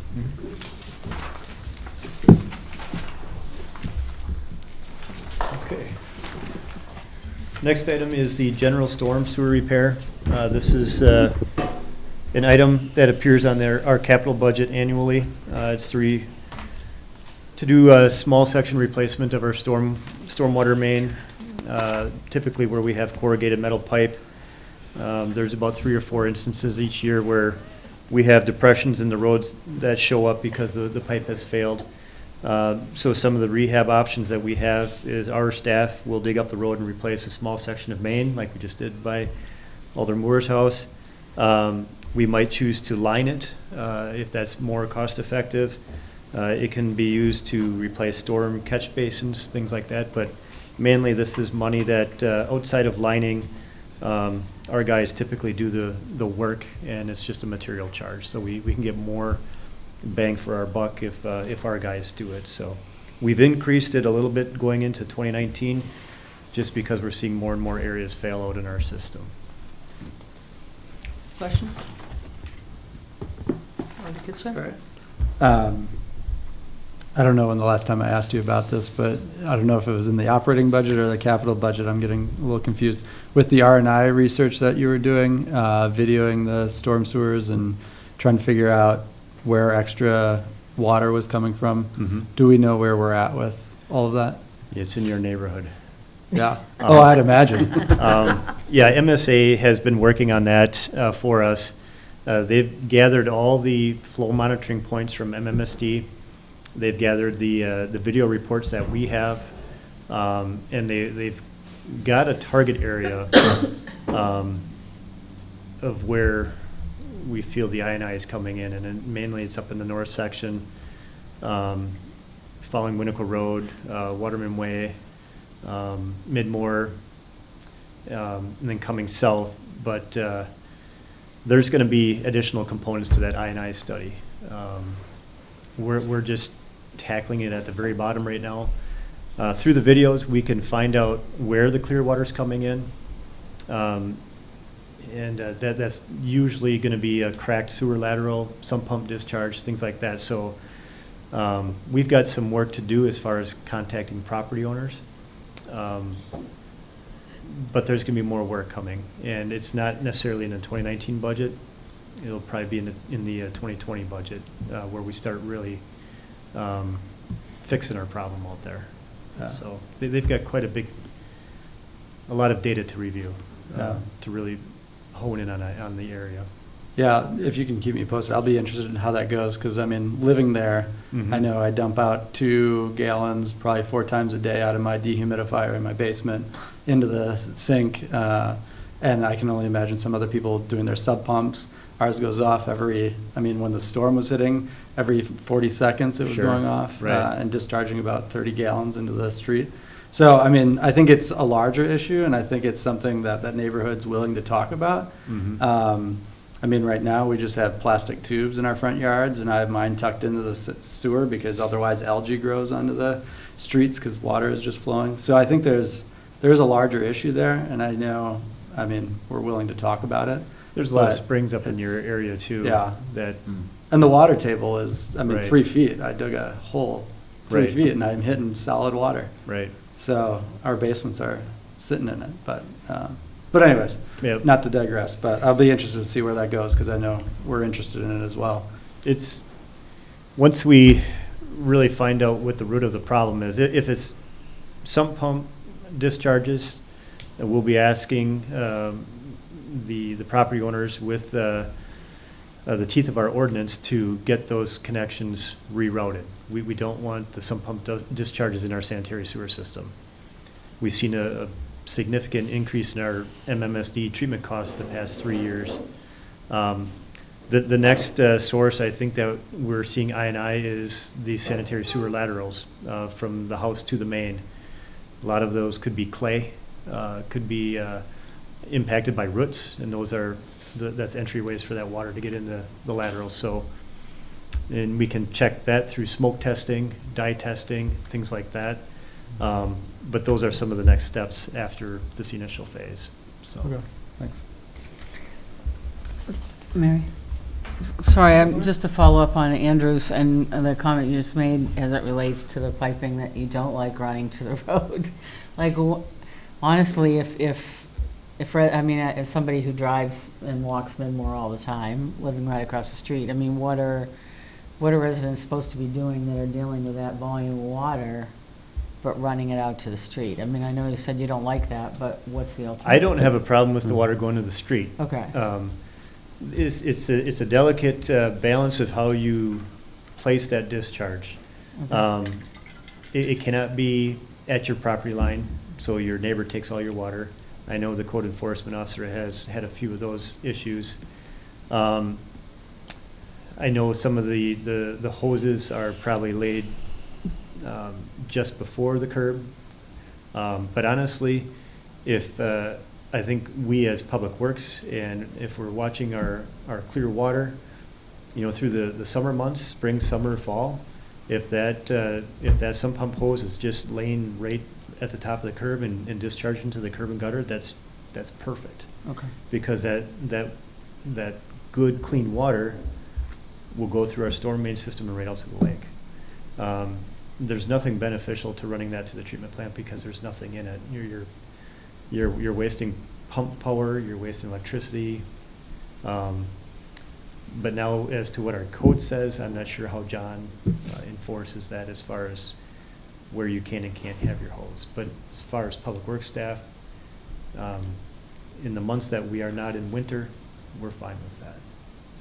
Great, because I do know that there were some people, some residents that had reported to me anyway that they previously had the inspector come and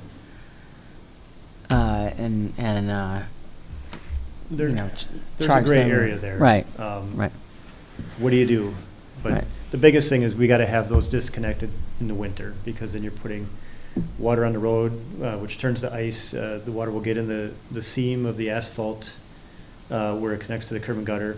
From there, it'll freeze and bust up the road. So basically from mid-November to probably late March, we don't want to see the sump pump discharges in the street. That's gonna be something you're gonna have to talk about. I mean, because mine goes off every 3 minutes in the winter, and so it never freezes, is one thing. Mhm. But where do I put it? I mean, I've tried to build a dry well. Well, anyways, we can get onto that later. Yeah. But I've tried to do everything else, and it's not working. If there's a catch basin near you, there might be some solutions. Oh, I tuck I tuck the pipe into the thing, We can talk. yeah. I mean, we've had those connections directly to the catch basin in other areas of the city, so. Yeah. yeah. Anyone else? Okay, Okay. moving on. The annual sanitary sewer repair program is similar to the stormwater. We have the occasional need to line some small sections of our sanitary sewer main. There might be cracks in the main, might be dips in the main.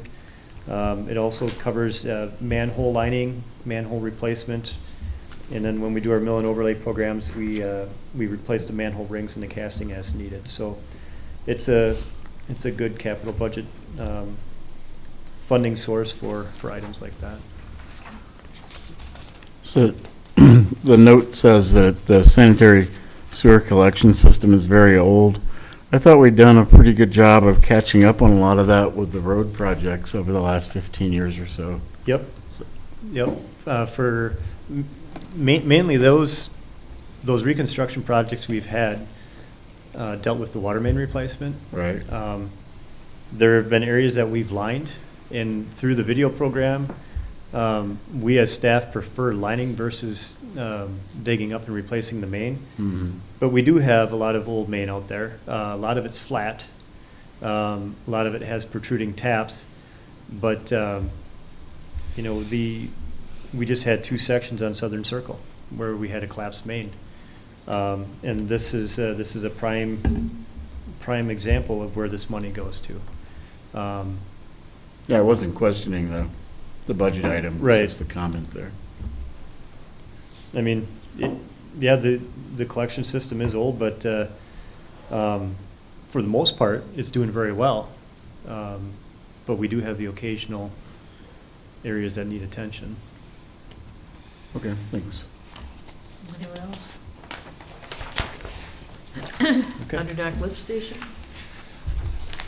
This is a preliminary engineering item where we as staff feel we might be able to eliminate one of our lift stations. A few years ago, MMSD came down Stoughton Road and then down Cops with a new interceptor. And since then, we began looking at our elevations with our discharge with that pump station. This is on Cops Avenue, by the way. So if the engineering is going to look at if our where the force main that comes out of the lift station right now, if it's above the MMSD interceptor, we should be able to eliminate that lift station and gravity flow to the new interceptor. We did some initial looking at that, and we think we can do it. The benefit there is we eliminate a lift station, we eliminate 2 pumps, power that feeds that lift station, overtime hours that go to operating and maintaining that after hours. And I believe this is money that's going to be well worth it if we can get rid of that lift station. Alder Gord. Where did the name come from? I believe that was the name of the subdivision, Yeah. Underdonk Oaks subdivision. That was the name, the guy that owned Underdonk was his name, that owned all that area down there. That was, That's an amazing name. It is. yeah. Anyone else? So that would be it for projects. Are we going to discuss the Oh, bike path connector Yeah. any further? Oh, okay. did you have Oh, right. any information you wanted to share now, or? That was one item that was taken out by the mayor. I had removed it, and I didn't realize it was such a big deal, which apparently it is. But I had removed it partly because I was looking for some money to put Right, into the Winter right. Road, also a bike and ped Right.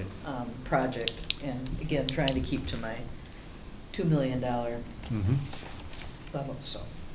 It's a small section of the Capital City Bike Trail that connects to the north side of the railroad tracks on Southtown, the sidewalk that's right there.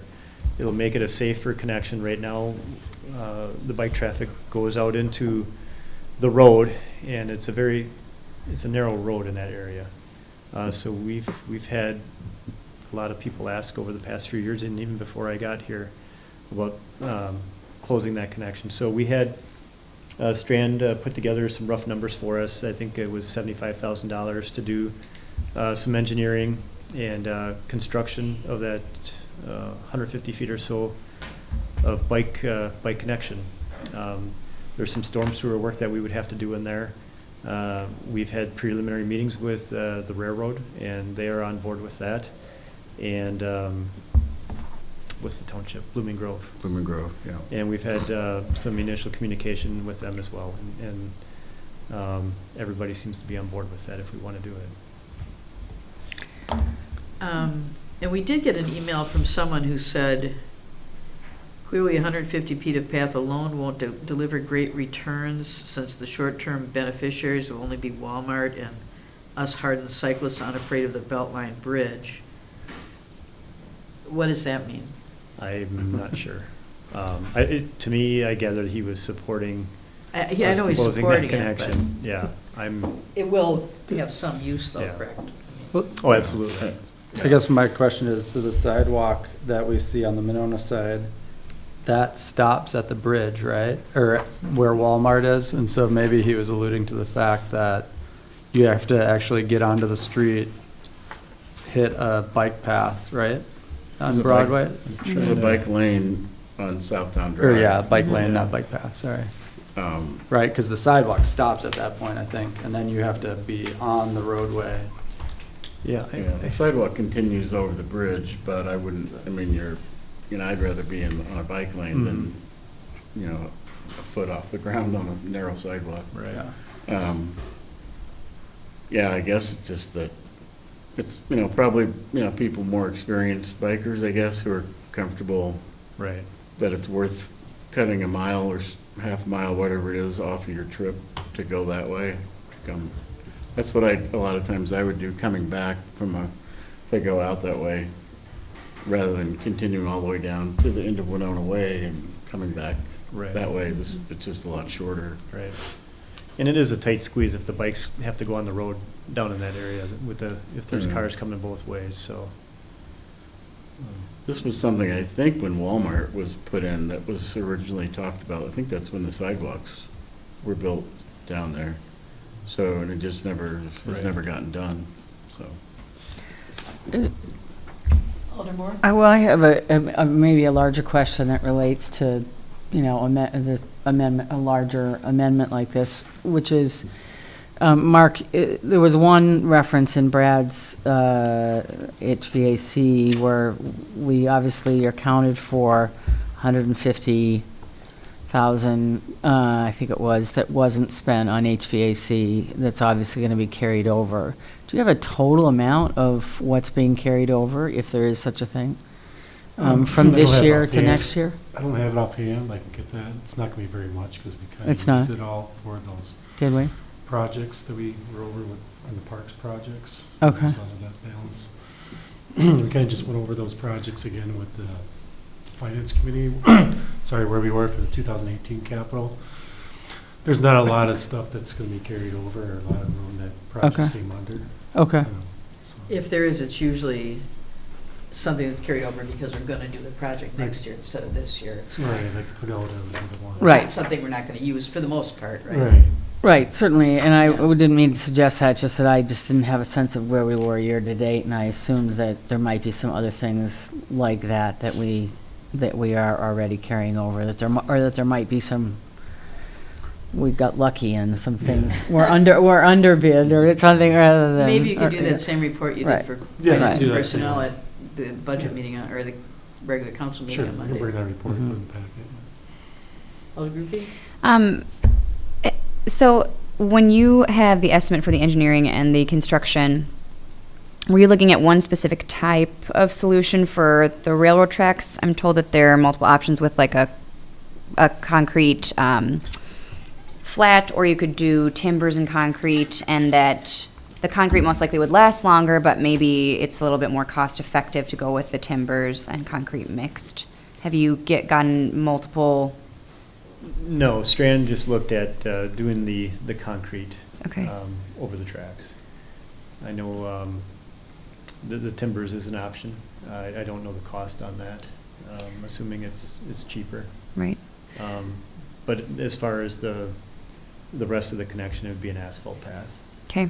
I guess maybe worth if there's any sort of, I mean, it seems like it's a very important project that a lot of citizens would like to see implemented, and I think there would be some support potentially for an amendment on the council.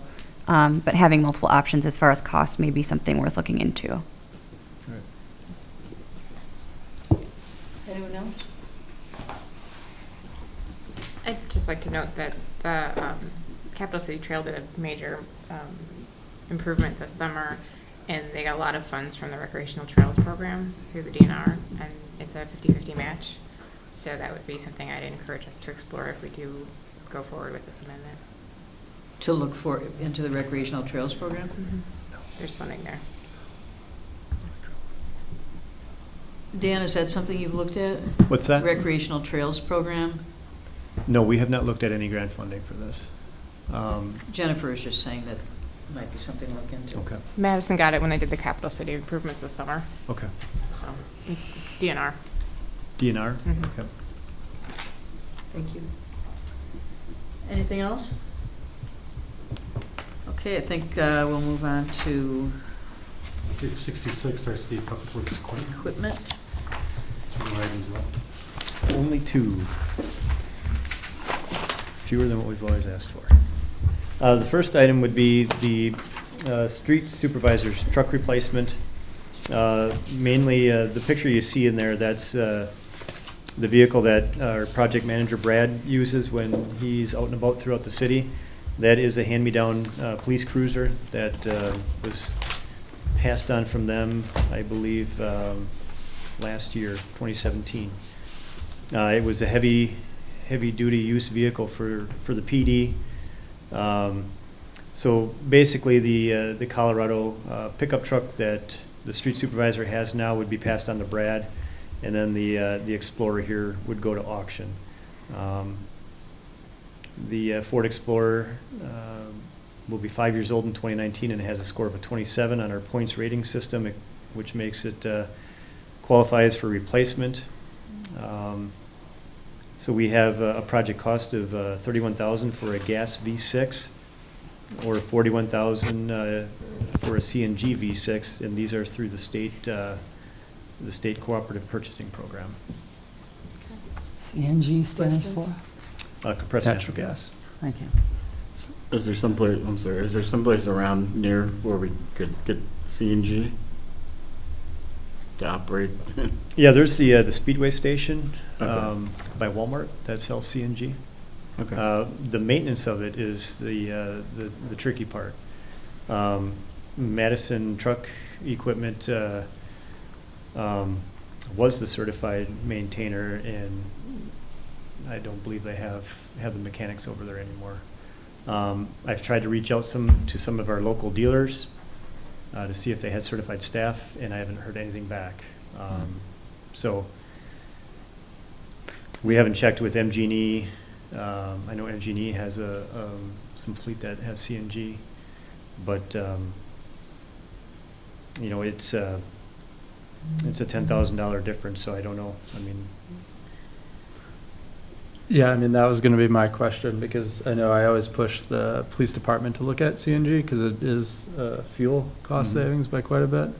But they often said that because of the maintenance, so Mhm. I'd be interested what MG&E does, or what answers you find out, right. because it, Okay. especially with just a $10,000 difference, it could be well worth it. Right. Alder Groupie? I guess just a point of clarification, is the point system, the points rating system for vehicles available on the website or some, I encountered this a Okay. lot when I was reading through the budget, and I'm just not Right. clear on all the components. I should get you that. Alder Moore, do you have that already? I don't. When do Okay. you send it to everybody? 'Cause like, I'll send it to Yeah. everybody. It's a point system for replacement based off the APWA model, American Public Works Association model. In 2012, the Public Works Committee adopted it for justification for replacing vehicles. They wanted something that backed up the request. So this is a nationally recognized model, and I'll email everybody our system that was adopted by Public Works. Thank you. Okay. And Jake uses it also for the parks. Right. But Dan NPD, usually yeah. incorporates it in his request, and Jake didn't please this year. We'll get Jake sent out. Well, and I can see the breakdown, but I don't know the. Correct? Pardon? But the police de- department does not? They do. They do all They do? Ron does the inspection and rating for all of the vehicles that we have. Yeah. I don't believe the fire department uses it because they've got a different type of fleet.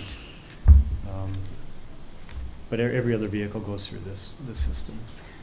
And on that scale, just to go to Molly's point, is it 27, I mean, what's the ceiling for ready for replacement, and what's the full? I think 24. I don't even want to guess. I'll email Okay. it to you. Okay. But it's in the mid-20s, I believe, where it bumps it to the next category for qualifying for replacement. Yeah. Yep. I'll email that out tomorrow, though. Great. Also, just another point of a clarification, can you just elaborate very briefly on what the state cooperative purchasing contract is? The state has a program called VendorNet, and I want to say over 1,000 contracts are managed through that system, and they encourage local municipalities, local government, schools, state government to use the cooperative purchasing program. And vehicles is one thing that the city of Monona uses quite a bit. I know the PDE buys their vehicles there, Public Works does. If it's in their contract, we like to buy through them. We do save money buying through the state contract versus putting out local bids. Last time I did a local bid for a pickup truck, we didn't get any local dealers submitting a bid. But they take care of all that work for us. I can send you templates if you want that. I have downloaded that has everything that the state does. They do all the advertising, they write the specs, and they have options that you can choose from if you want something special on your equipment. But it's a pretty good deal, and anything from fuel, office supplies, janitorial supplies, you name it, they have it on their Great. contract. Okay, thanks. Yep. Anything else? Alder Court? Normally for maintenance of our vehicles, we do that, a lot of that in-house, don't we? If So we can. If we got a CNG vehicle, that would be an additional cost if We- couldn't use somebody in-house. The maintenance vehicle, the mechanic's truck has a retrofit CNG package on it. Probably within the first year and a half of us putting that on, we haven't used it because the maintenance items on it, Madison Truck Equipment was the only player around us that had a tech, and they don't have that anymore, so we're kind of stuck with it, and it hasn't been used. So if we do decide to buy vehicles with CNG on it, we've got to figure out the maintenance portion of it. So, Well, and I argue that the carbon footprint on the CNG is not really any better than regular fuel. I mean, it's more efficient in terms of the amount that you're using, but right, it's still carbon. right. Anyone else? Okay. Our next item, our last item, is to replace our John Deere mower / blower. It's for the Public Works Department. It's a 2007 model. The machine right now is used to clear snow at the city campus, which our DPW staff uses. I know Jake mentioned that they have a need as well for their replacement and their staff. They have some other campus sidewalks that they take care of besides what we take care of. The machine is used by our mowing crew. We have 3 part-time staff and we have 3 mowers.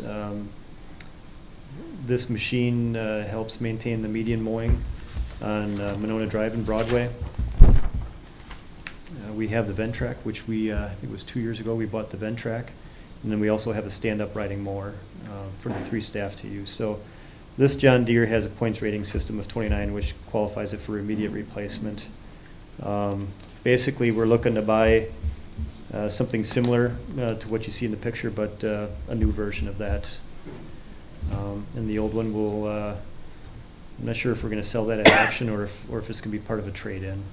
I don't think there's much value left in it, though. Questions? Thank you, Dan. Thank you. It's Dan. Sorry. Kind of a dumb question. Go ahead. Should I ask my dumb question No, first? you go. So when you guys buy mowers and then Parks and Rec buy mowers, are they the same? I mean, I can see that they're not the same mowers. Is there any reason that we don't get the same mowers, like brand, I guess brand-wise? And is it, I mean, if we all are buying Toro, is it cheaper to buy 4 Toro than it is to buy, I don't Yeah. know, just, Just Here's seems my like dumb question. seems like parts and everything else. yeah, I mean, I Would just make a thought lot of it when they sense. were talking about the or the Bobcat having equipment that cross-pollinates. Yeah.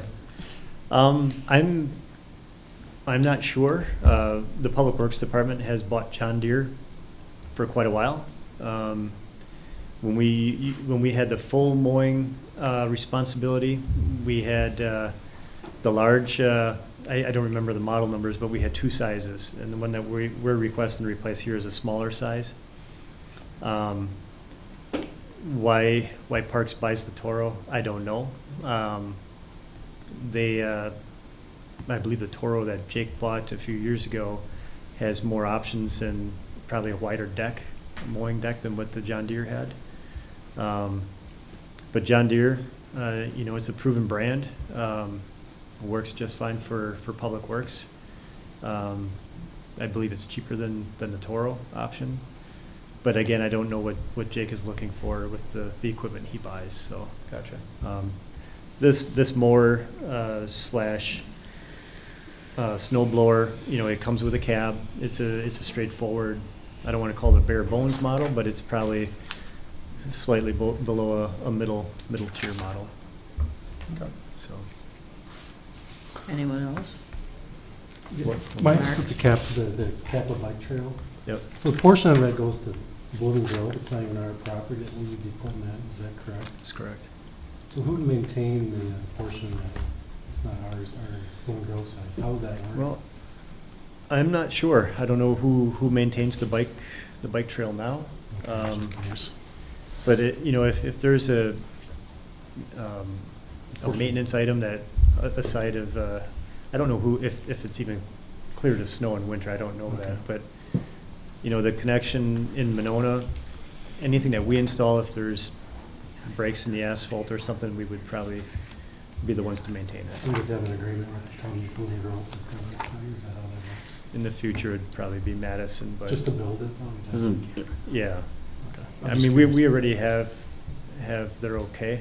I spoke to their staff representative a few months ago on that. They support it, so.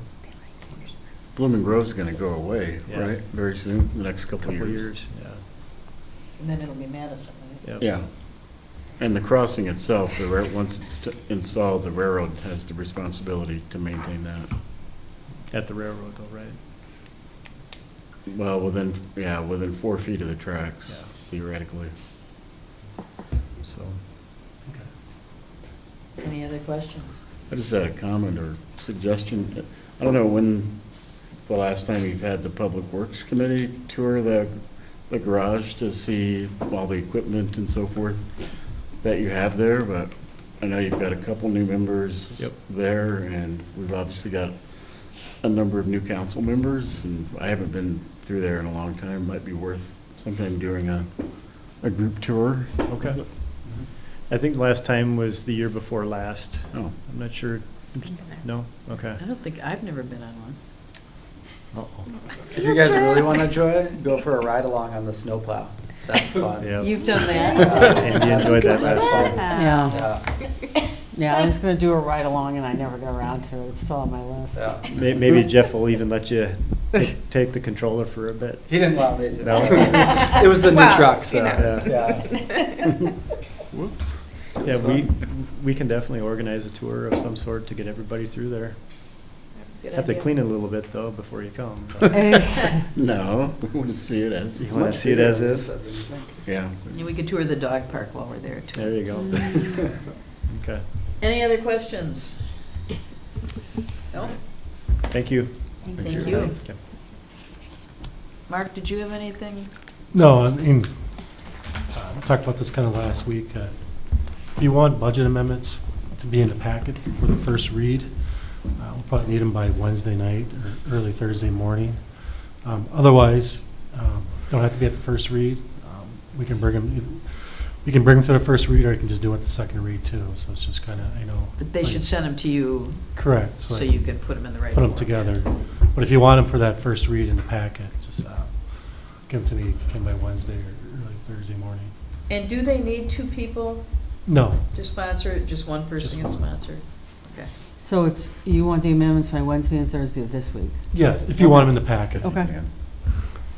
But it'll just be first read on Monday. So, yeah. So I did have kind of a follow-up on, not so much the amendments, but usually in the operating budget, we've often decided to use part of the surplus or the fund balance to pay towards capital, to Yeah, and I think I forgot, I was going to debt mention, service. I forgot to I was thinking that, they forgot. mention that at the presentation. We are using the balance of 200,000 of fund balance to balance this. To balance the operating. To balance the capital here. Yeah. Oh, To reduce it by 200,000. Right. We're going to use $200,000 of fund balance. so it might be useful then for the first read to know where, because I believe the auditor said we're at 29%, or maybe you said that. Yeah, So we're well above the 20%. you're going to be well above that Threshold. number, so I can have that number. For the capital? Yeah, Plus, we'll have the TIP 2 closing, we'll have an estimated amount, which I believe is like 800 and some thousand, but that would be added to that fund balance number. And that's kind of where we took that 200,000 from. And that closes in December. Yeah, I wanted to, well, 350 of that we'll have going forward every year anyway, so I didn't want to take any more than that, Right. because the rest of it is just a one-shot Yeah. thing, right? And some of it we need to pay Walmart back with. Right, well, Right. Somewhere out of fund Yeah. balance, right. so. But it might be useful as we're deciding how much we're gonna spend on capital projects to help figure out how much we're gonna borrow by deciding, at least, deciding how much of the fund balance we wanna apply to borrowing. Yeah, Yeah, we'll have that. no, we can Yes, I certainly think apply more. Anyone else? No? Is there a motion to adjourn? Move to adjourn. I'll second. All in favor, say aye. All right. Aye. Opposed? We are adjourned. Thank you.